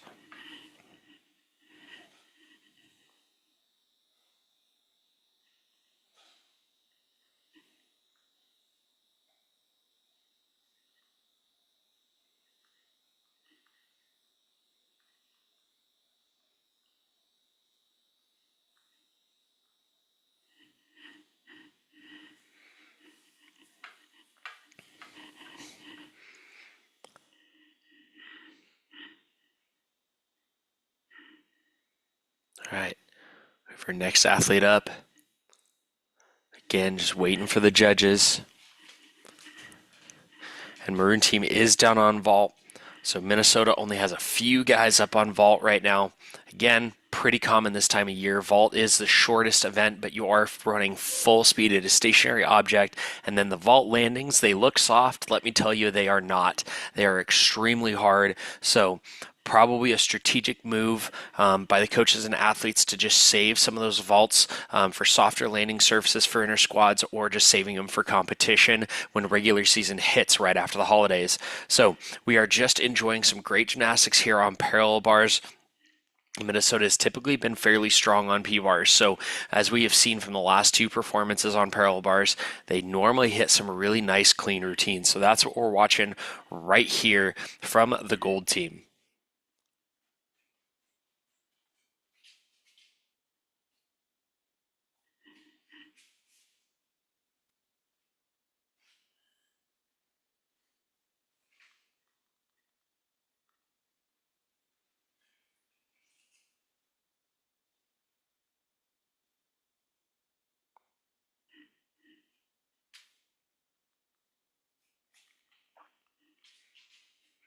And I'm actually just getting a word from some guys on the floor that they actually, the Minnesota guys on their Instagram the other day did a vault inner squad in their training facility so that they wouldn't have to vault under competitive circumstances here, to make sure that they stayed safer. That's why we only had a handful of guys vaulting today, the guys that really wanted to put it under the competitive landing pressure. So that was a strategic move by the Minnesota coaching staff and athletes. All right, we are back on parallel bars with the gold team. A nice back upright handstand element. There's that group 1 credit. There's that small extra step. Not bad at all.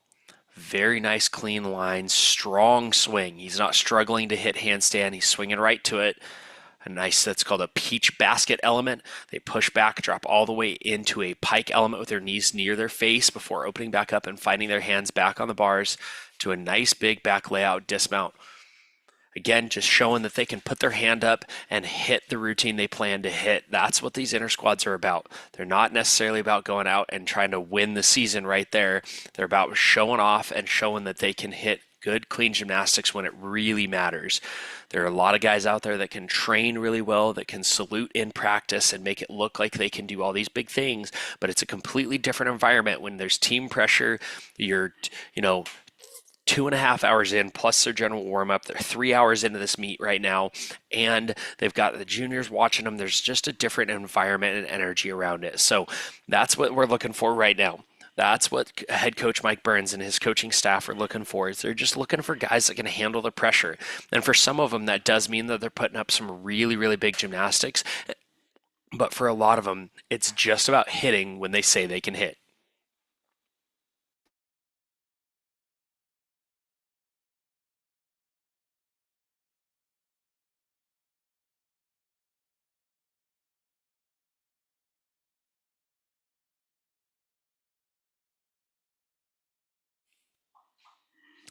All right, gold team's waiting.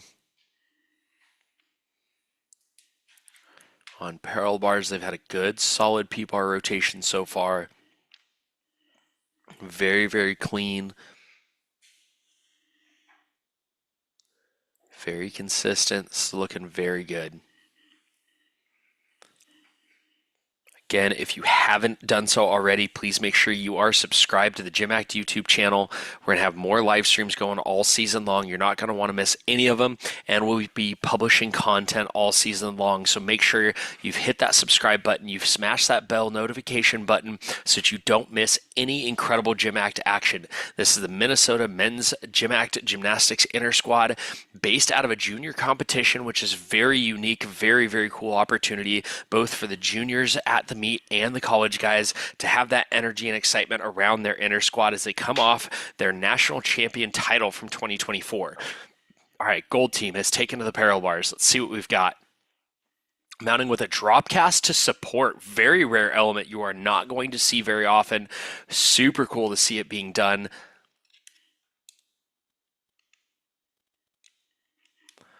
Do a nice clean handstand. A Diamondov action, small arm bend, but not bad at all.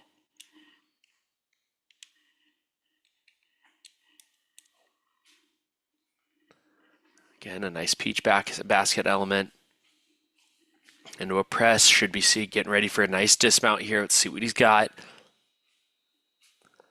Nice clean double back tuck with a small step. Again, another solid parallel bar routine for Minnesota.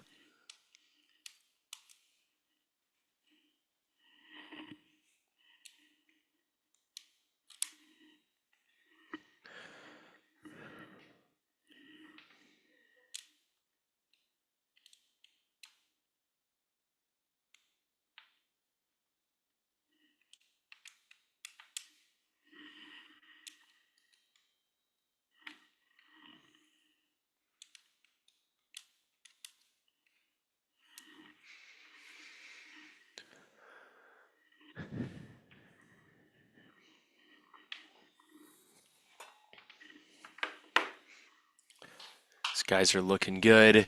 Like I said, most college guys are not used to this format of competition. They're used to formats that move very, very quickly. So definitely a unique experience for the Gophers or for Minnesota here in the way they're choosing to compete through Intrasquad. I think this was a great idea by head coach Mike Burns to get this organized for his athletes, get them in front of a real audience, and put them under a little bit different pressure than they're used to.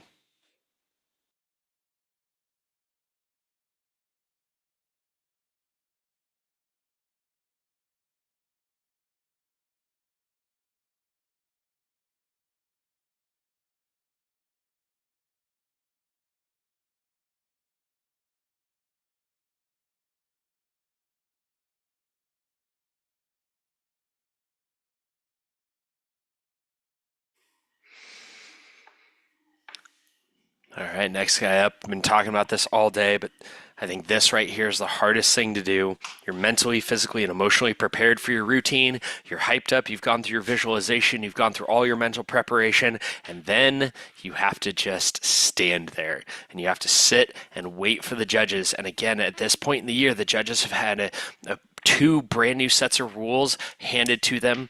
They have the junior rules that are competing the other 4 rotations, plus the new GymACT rules. They've got to try to balance between, and so they're going to take a little extra time right now.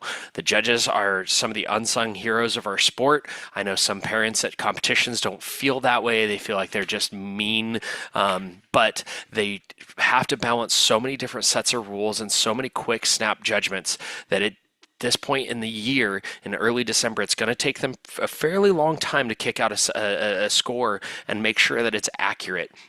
So it is extremely hard for these guys to stand there after doing all their mental prep and time it with the judges. So here we go. Here's that unique mount I was talking about earlier. This is a free hip on single rail before he steps in between the bars. Puts it right up, dead center. That was very, very nicely done. That is a very rare mount. You're not going to see a lot of guys do it because of the single rail element. Oh, yeah. Nice stutz directly to handstand. Connected to a Diamondov, right to handstand. This is a good looking parallel bar routine for Minnesota. A little over on that pirouette. Very nice right there. Dropping down into a peach element, right to the L, catching his breath.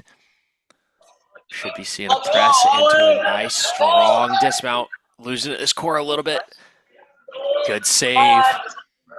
Big dismount, laid out front full to a solid stick. You cannot be mad about a routine that ends with a stick. It was a great fight. I definitely thought he was going to come off the bars right there in that handstand, that last handstand. He just got a little tired, arched out his handstand, his heels went over his head, and I thought he was going to fall, but he did a great job of just staying calm, trusting his strength, trusting his shapes, and staying on the equipment. Again, I've said it a million times today. I'm going to say it a million more. That's the kind of thing that as a coach, that's what you want to see at this point in the year. You're not looking for guys to be perfect. You're looking for guys to be perfect in their effort. And that is exactly what was shown right there in that parallel bar routine.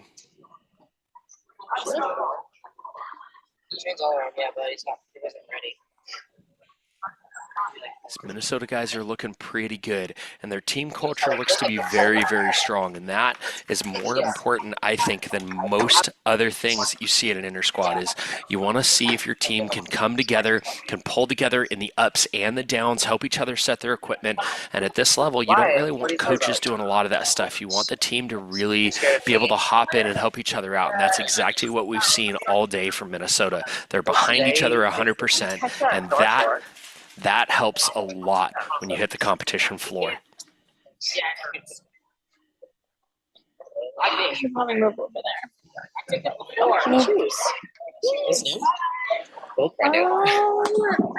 got them like midway through the semester. I just never wear them out. So I either retire my old ones and they're like strictly like they're like ratchet looking. All right, looks like we are done on P bars, so we are headed to a high bar warm-up here. As the maroon team heads to parallel bars, the gold team's going to head to high bar here. And we'll see what we've got. Gold team did a great job on parallel bars. They put up a lot of really great gymnastics, and they did very, very nicely finding their handstands. They had no large falls or large errors, which is phenomenal at this point in the season. So their P-bar lineup's looking really, really strong. And now again, it's really hard to tell where Minnesota truly is because they've blended their lineups together. It's been very clear that they do not have the maroon and gold. They're not an A and B squad, that's for sure. You know, gold team looked maroon team looked significantly better than gold on floor, but then it switched on pommel horse. Gold team had a lot more to put down on pommel horse. So it's pretty clear to me that Coach Mike Burns and his team captains really did try to blend these two teams and give them different strengths. So it's really hard to tell where Minnesota's going to be at as a whole, but their parallel bars is going to be strong. That's for sure. As we're watching the maroon team warm up on parallel bars, I can already tell it's going to be a great rotation for them as well. So we're going to see some more big gymnastics. So real quick, I know we've already checked out high bar, but we're going to do it one more time just because it was at the beginning of the broadcast. We're going to check out how high bar is scored and built as a routine, as it is the high flying crowd favorite event.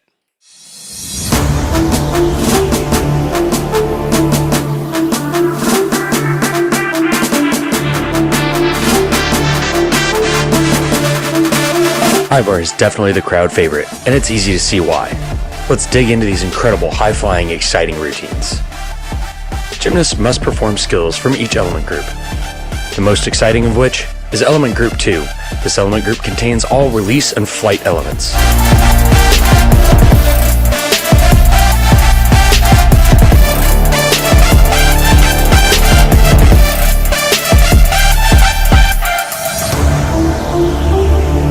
Element group 3 is all in-bar and Adler skills. These are skills that bring an athlete close to the bar and then back out to full stretch.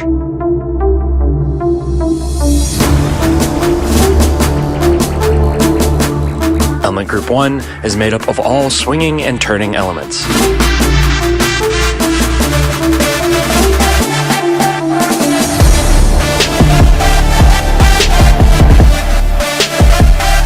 And of course, element group 4 is the exclamation point of the routine, the dismount.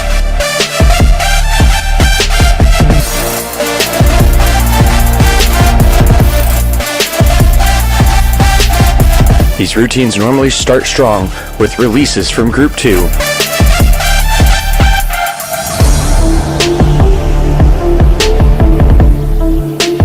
Then move into skills from group 1 and 3.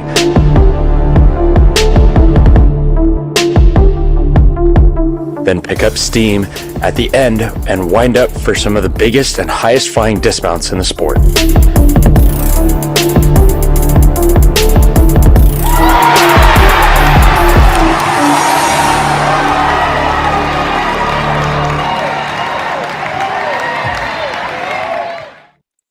All right, there's a quick refresher on high bar. So we are winding down right here. We are in rotation number 6 with the Minnesota guys. As they're finishing up their inner squad, they're headed into their final rotation. We're watching parallel bars and high bar as they finish up here. They are at a junior competition. They're taking up 2 of the 6 rotations, which is an incredible opportunity both for them and the junior guys at this meet to see what the college level looks like. So we're going to let them finish up their warm-up, and then we'll be back with the 6th and final rotation of the Minnesota GymACT their inner squad. I apologize. Their last rotation of their inner squad. So they've got a few more minutes to finish warming up, and then we'll be back to watch their 6th and final rotation as these guys all do whatever it takes to fight for a spot on the Minnesota national champion lineup.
All right, we are getting ready. We're winding down the warm-ups for the 6th and final rotation of the Minnesota Men's GymACT Intrasquad here on the GymACT YouTube channel. It's been a great day of gymnastics. Minnesota's looking real strong, especially for early December.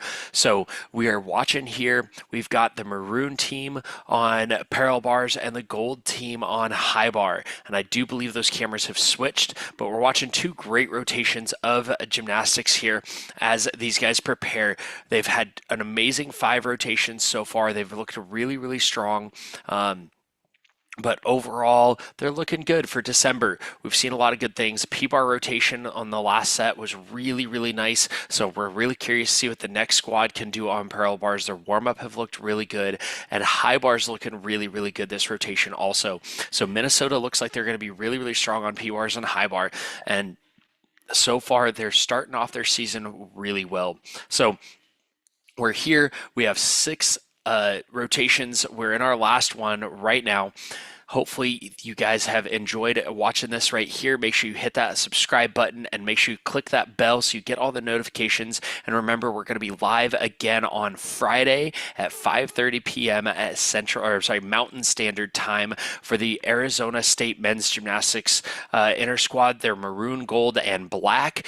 They are going to be trying to remount their assault to being recrowned as the king of GymACT, as Minnesota stole that from them in the 2024 season. And Minnesota is here fighting, trying to stay on top and remain king. It's going to be a fun battle to watch all season long as these two programs come together head-to-head to see who can come out on top. Minnesota's had a tough summer as they lost their training facility on campus, and they've had to just move around and do what they've got to do. But head coach Mike Burns has encapsulated the spirit of GymACT and is just doing whatever he's got to do with his team to keep his program alive, and that's exactly what these guys are doing. It's an incredible story, and if you want more information on GymACT as a whole, make sure you go to gymact.org and check out all the information there. And again, as we wind down the year and we head into the holidays, if you have just had a blessed year and you would like to share some of that through donating to any of our programs or to GymACT itself, check out gymact.org for all the information ways to do that.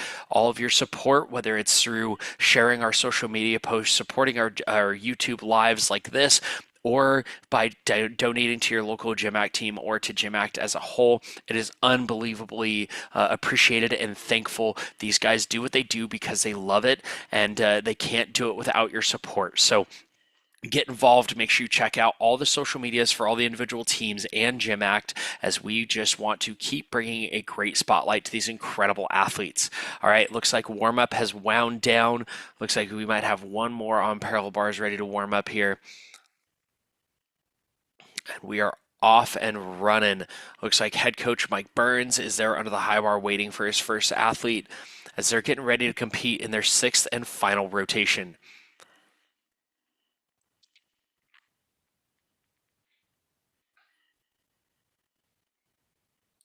Some big skills being warmed up both on high bar and parallel bars, so it's going to be a fun rotation to watch both squads.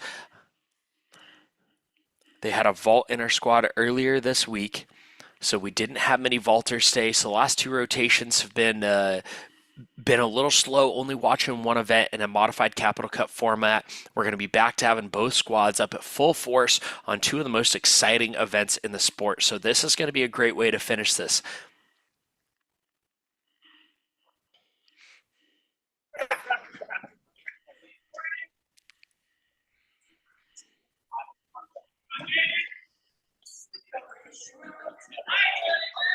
I want to give a quick shout out to the support staff, as I'll call them, the couple of guys that are out running around making sure cameras are where they need to be to make sure we can get this broadcast going. And we are up on high bar right here with the Minnesota GymACT in their 6th and final rotation. Let's see what they've got for us.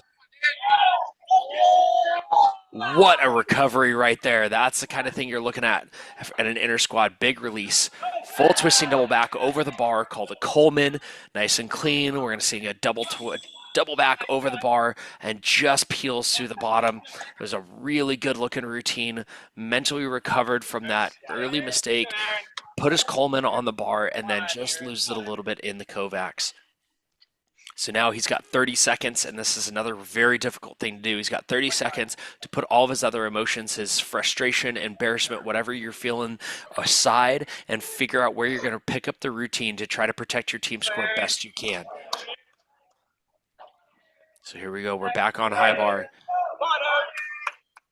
as P-bars takes to the rails.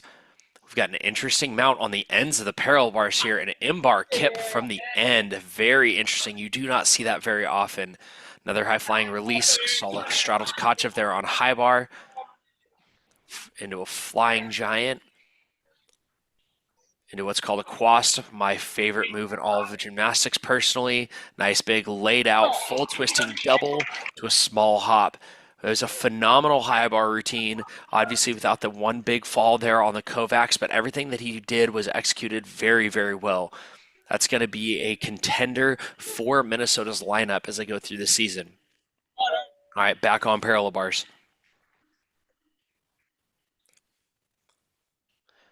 One of the new rules about parallel bars this year that's very interesting. In the FIG, or the Federation of International Gymnastics, all of your swings have to continue over the top in a pirouetting action. So there's going to be some interesting routine construction on parallel bars, just like we saw on floor, to see who keeps those and who doesn't. Beautiful double pike there at the end. That is a D value skill worth 0.4 of a point. So with the new element group rule for dismounts, it's worth 0.8 of a point. He might have had 0.4 off in total. Looked like he had a little bit of a toe flex with a 0.3 hop there. So he's upright or on the right side of it by 0.4. It was a very, very nice recovery for that P-bar routine. And that's what I'm seeing from Minnesota this year is they seem to be very mentally tough. You know, even though they're having some bigger mistakes like some falls, which you're going to see at Intrasquads, they are jumping back up and they're finishing or recovering the routine very, very well. So it'll be very interesting to see how that plays out through their season as they get started after the holidays.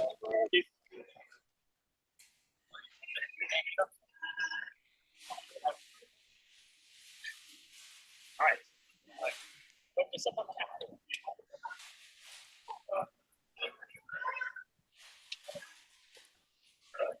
Got Tony.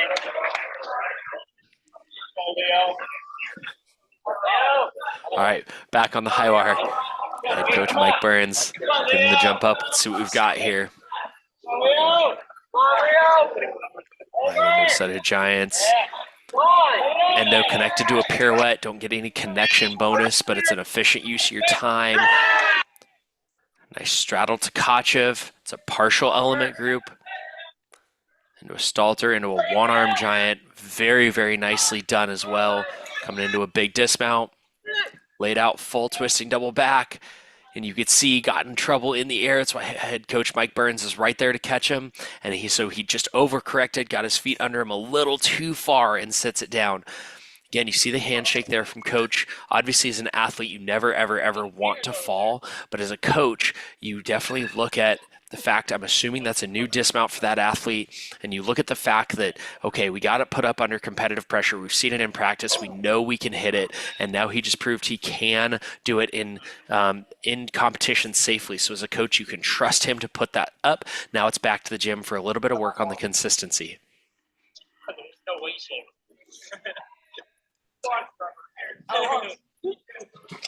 Using this all the sport.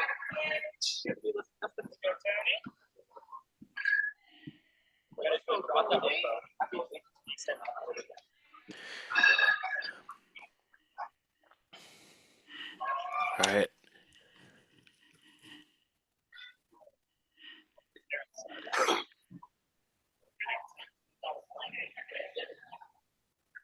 Come on, Tony. Come on, Tony. Get it, Tony.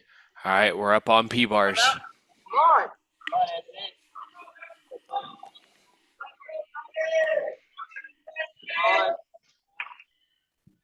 Let's go. Let's get it. Keep it clean. Peach right to L, right on the beginning. Solid L seat there on parallel bars into a strong press.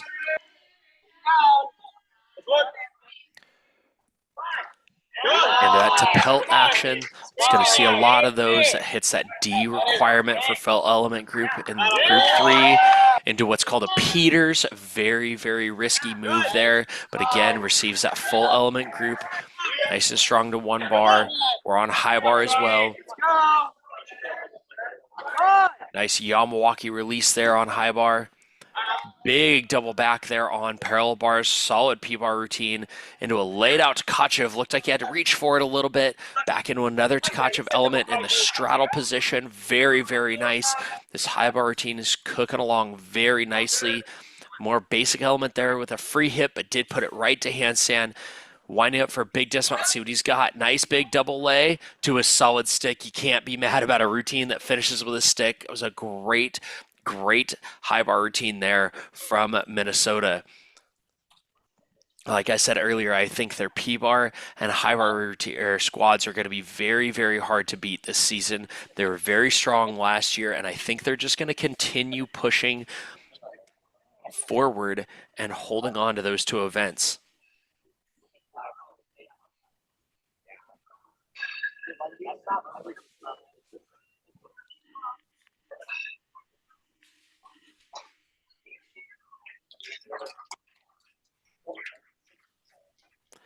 If you missed any action from this Intrasquad, it will be published live right here to the GymACT YouTube page right after the broadcast. So if you want to go back and see any of the great action coming out of Minnesota today, feel free to come on back, scroll through, like and subscribe so you don't miss anything more as we post more and more as we get closer to the regular season. This is the official kickoff of the GymACT season with the Minnesota GymACT Intrasquad coming out of a junior competition in Minnesota. And then don't forget to be back here 6:30 p.m.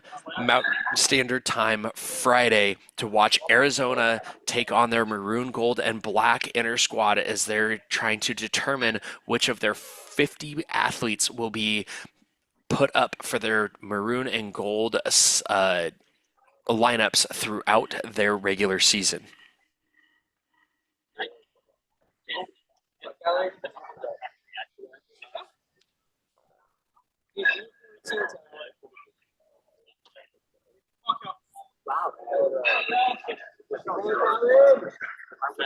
All right, we're up on parallel bars. There's that free hip mount we talked about earlier, and that thing just flew straight to handstand. It was very well done. Again, I get made fun of all the time for this, but that strong L-seat position is just some great basic gymnastics. Stutz just a little short of the handstand there. Recovers well into that whip it. Very, very nice. Just moving on like you didn't even make a mistake. That's the kind of thing you're looking for as a coach right now. Big dismount. Double front. On his feet with a small step. That is a fantastic P-bar routine. A little short on the Stutz, but other than that, that was a great routine from Minnesota up on parallel bars. All right. Head coach Mike Burns lifts an athlete to the high bar. Let's see what we've got.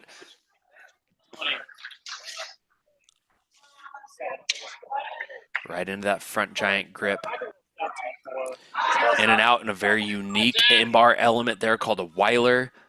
Very risky to learn, but once you get them locked in, they look really good. Coming into a high multiple flipping release. Nice big Kovacs is what that's called. The double backflip over the bar to recatch. Very, very good. Very well performed. Coming into a big dismount. Laid out, full twisting double backflip with a small hop. Another strong routine from Minnesota on high bar. Like I said, their parallel bar and high bar routines are going to be hard to beat. Washington is normally also very strong on parallel bars, so throughout season it'll be very interesting to keep an eye on who holds the top rank on each event. Obviously, everyone is going after that national championship title, but they're also looking to see who can be the top ranked program on each event. Washington is consistently up there on P-bars, so it'll be fun to watch, and so is Arizona now that I think about it. So these three programs are going to keep battling for the very, very top. The other things to keep an eye out for are Florida. They used the small team format at national championships and won the Commissioner's Cup in Florida last year in their own backyard, so it'll be very interesting to keep an eye on our younger teams that qualify in the small team division Again, the small team division doesn't mean that the team itself is small. It just means that they use a 3-up, 3-count format once we get to championship season and national championships. So keep an eye on them. They use normal formatting of 5-up, 4-count all year long. I'm sorry, 5-up, 5-count all year long until they get to conference championships. So at conference championships, they must qualify onto nationals as either a large team or small team division. Again, that just means you could have a massive program like Arizona with 50 guys on it, choose to qualify as a small team format and only put 3 guys up on every event at national championships. They were the winner of the Commissioner's Cup, so it's going to be very interesting to see how they look coming into this season, see if they've built some depth to potentially make a run at qualifying into the large team format. All right, we're back on parallel bars and high bar both at the same time. Let's see what we've got here. High bar gets the equipment first. P-bars is up. All right, we're getting into the fun part of both routines at the same time. There's that Weiler element we talked about earlier on high bar. Very nice into a full spin. You don't see those very often with the new angle deductions, but he does it very well. Moist support there on parallel bars. Big release on high bar. Nice straddle to Tkachev. Keeping an eye on both events. Pike to Tkachev there. Same release, but feet together. Very nicely done on high bar. Let's see what parallel bars got. He's coming into a dismount here. Big double front, knees together. That was a beautiful set of dismounts on both pieces of equipment. That double front on P-bars, though, it is extremely hard to keep your knees and feet together in that dismount, and that athlete did such a great job with that. It's so rare that you see that with just a small hop with a nice laid out full twisting double back on high bar. Both routines very, very nicely performed. Minnesota's definitely picking up some steam in their last few performances here, and it's finishing off very strong. I'm very excited to see what this lineup looks like. I was very concerned about them over the summer. When you have training gym changes like they did, it's hard to stay consistent, but it looks like whatever they're doing up in Minnesota is working. Some great performances here. We're down to our last few routines of this presentation of gymnastics. We've got an athlete up on P-bars waiting to go. Again, talking about it all day. That is such a hard position to be in. You're so amped up. You're so ready to go. And then you've just got to stand there and you've got to just keep your head on straight. I always tell athletes at this point, you've got to keep your positive self-talk high. Lots of positive I statements. I've got this. I'm ready. I'm strong. You can see he's visualizing through his routine right there, just keeping his head in the game. It's really easy to get overhyped here and let your head start to wander onto other things or focus on things that you don't need to be focused on at that point. So he's doing a great job of just keeping his head in the game. You can see it. I'm excited to see this parallel routine coming up. We've got a lot of mats getting moved around on high bar. So we'll see what we've got coming up on high bar. Normally that just means that we've got one of the taller athletes getting ready to go.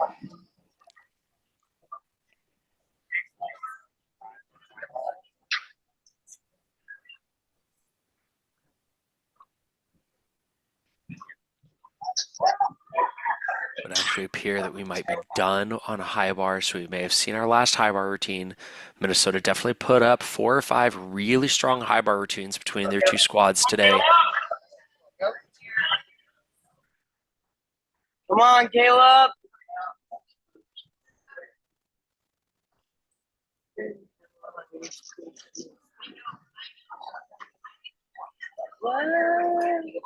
Let's see what we've got here on parallel bars.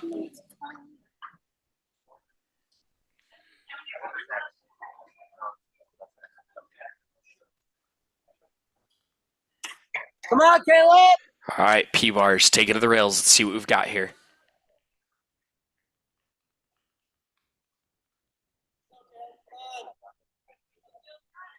Come on, Caleb. Very nice peach all the way to handstand. Very difficult element. Hey, come on.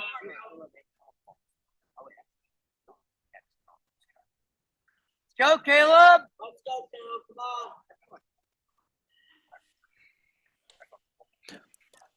Nice laid out front full. It's a C dismount, 0.3 of a point to the start value plus the 0.3 for the dismount itself. Very, very nicely done. That peach to handstand was definitely very nice. That was just a good, solid routine. Not an incredibly high start value, but high enough to be competitive. Looks like we're sneaking an extra warm-up turn in here. All right, we are done on high bar with the gold team camera, so we're winding down. We've only got a couple more routines to go here from the Minnesota men's GymACT Intrasquad. These guys have looked good all day. Very, very nice. They still have a month, maybe even a little bit more before their first actual regular season competition. So, they definitely, no one ever looks like they want to at Intrasquad. There's no coach or athlete that leaves Intrasquad completely content. So there's definitely some obvious things like some falls they've got to get rid of, but the things that they have on their feet look incredible and look very, very well performed. Their ring lineup was strong. Their P-bars and high bar lineup were strong. Their vault lineup, I watched their vault Intrasquad the other day, is also strong. They're going to be another force to be reckoned with. They definitely grabbed that title in Florida this year as the 2024 national champions, and I don't think they want to give it up anytime soon. So it will be very interesting to watch as the rest of the GymACT League chases them down throughout the season. I know Washington is hungry to get back on top. I know Arizona is really hungry to regain their title. So it's going to be fun to watch along with the guys competing for the Commissioner's Cup, some of our smaller and newer teams trying to get through that version of the league a little earlier on. Florida went out and took it this last year in 2024. And then the question will be, does head coach Josh and the Florida guys continue to stay on top of the Commissioner Cup? Or do they try to pick up some steam, use the large team format at conference championships, and go for a run for a podium finish this year? They looked really good last year. If they had a good recruiting season, we could see them making a podium run in the national division. Here we go. We're back on parallel bars. Let's go! Nice peach basket to L. Let's go! Beautiful Come press to handstand. on, Christian! Big front uprise, straddled 1 1/4 to upper arm. Another skill you're not going to see a lot. Very, very nicely done. Little rushed out of it. Come on, Does Christian! a good job of just finding handstand shape again and calming back down. Yes! Very nice. It's what's called a Healy, a little short of the handstand. Same thing. Stutz just a little short of the handstand. Until he's a little tired. A nice back layout dismount. That routine definitely has the difficulty. Just needs a little bit of practice in the gym to make sure it's nice and consistent so they can find all those handstands. But overall, a nice solid routine for an Intrasquad.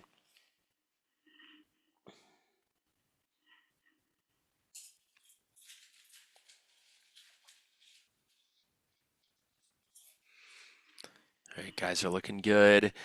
Again, you see all the guys hopping in, helping each other adjust the bars. That's the kind of stuff you want to see right now.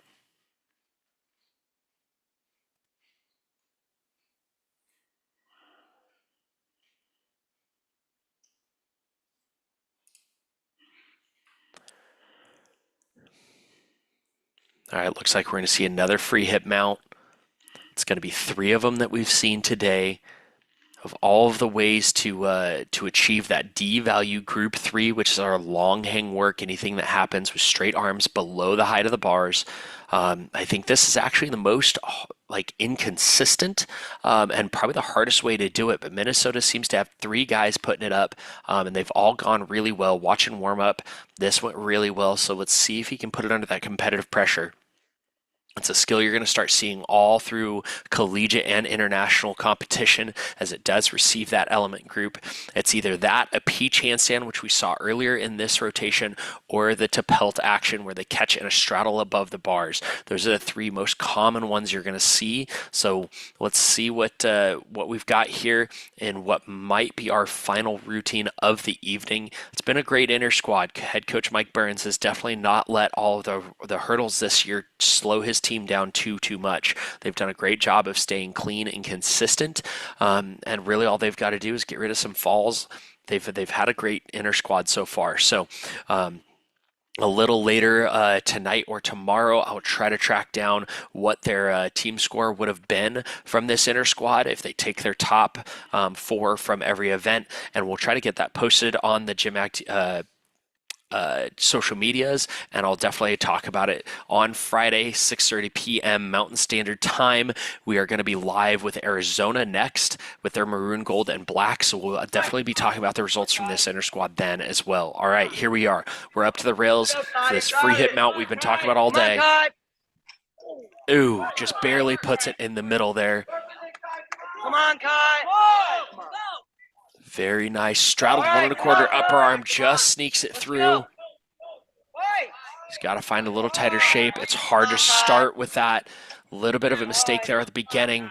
Mentally, it's so hard to move on and not let it get be rattled. He's fighting hard through this routine, though. This is the kind of thing he wants to see. Nice, strong handstand shape, but then just doesn't have enough to put that diameter off all the way around. It is so difficult when you have your first skill be a little rough to stay calm and not feel rushed through the rest of the routine, and that's exactly what happened. Is he just started rushing through, not trusting his shapes. But this is inter squad. This is what you expect to see. So let's see if he can jump back up and finish the routine strong, because again, there's so much to look for at inter squad. There's so many different things you want to see these guys work on. Let's see if he can stay calm. Big double pike, and just comes up a little short. Appears to be okay. That's what's important right now. So definitely a tough routine there, but he's up, he's healthy, everybody's good. So Minnesota looking strong, and I believe that was our last routine of the inter squad. So real quick, some final thoughts. Minnesota definitely looking a little inconsistent on some skills, but I didn't see anything that made me think that they shouldn't be competing that skill. They looked really strong. Everything that stayed on the equipment was really, really clean. Their execution scores are going to be very high. They just look like they've got some consistency to work out. Some of their bigger stuff just needs to stay on their feet, but that's going to be just about every team right now. So I would say that Minnesota's coming out, starting off the 2024-2025 hunt for the crown, to be crowned the king of GymACT. They're looking strong. They're looking really, really strong, and it's going to be really interesting to see what Arizona's got on Friday. Again, make sure you are liked and subscribed right here on the GymACT YouTube channel. Check out all the great content we already have up, and be back here 6:30 p.m. Mountain Standard Time, ready to watch Arizona, and let's see what they look like as we compare these two superpowers to see who could end up back on top in the 2025 National Championship season. This has been a GymACT Live production. Thank you all so much for hanging out. If you missed any of the action, make sure you come back here in about an hour. It'll be right back up on the GymACT YouTube page, ready to rewatch. We'll see you guys on Friday, 6:30 p.m. Mountain Standard Time. Have a wonderful rest of your Sunday.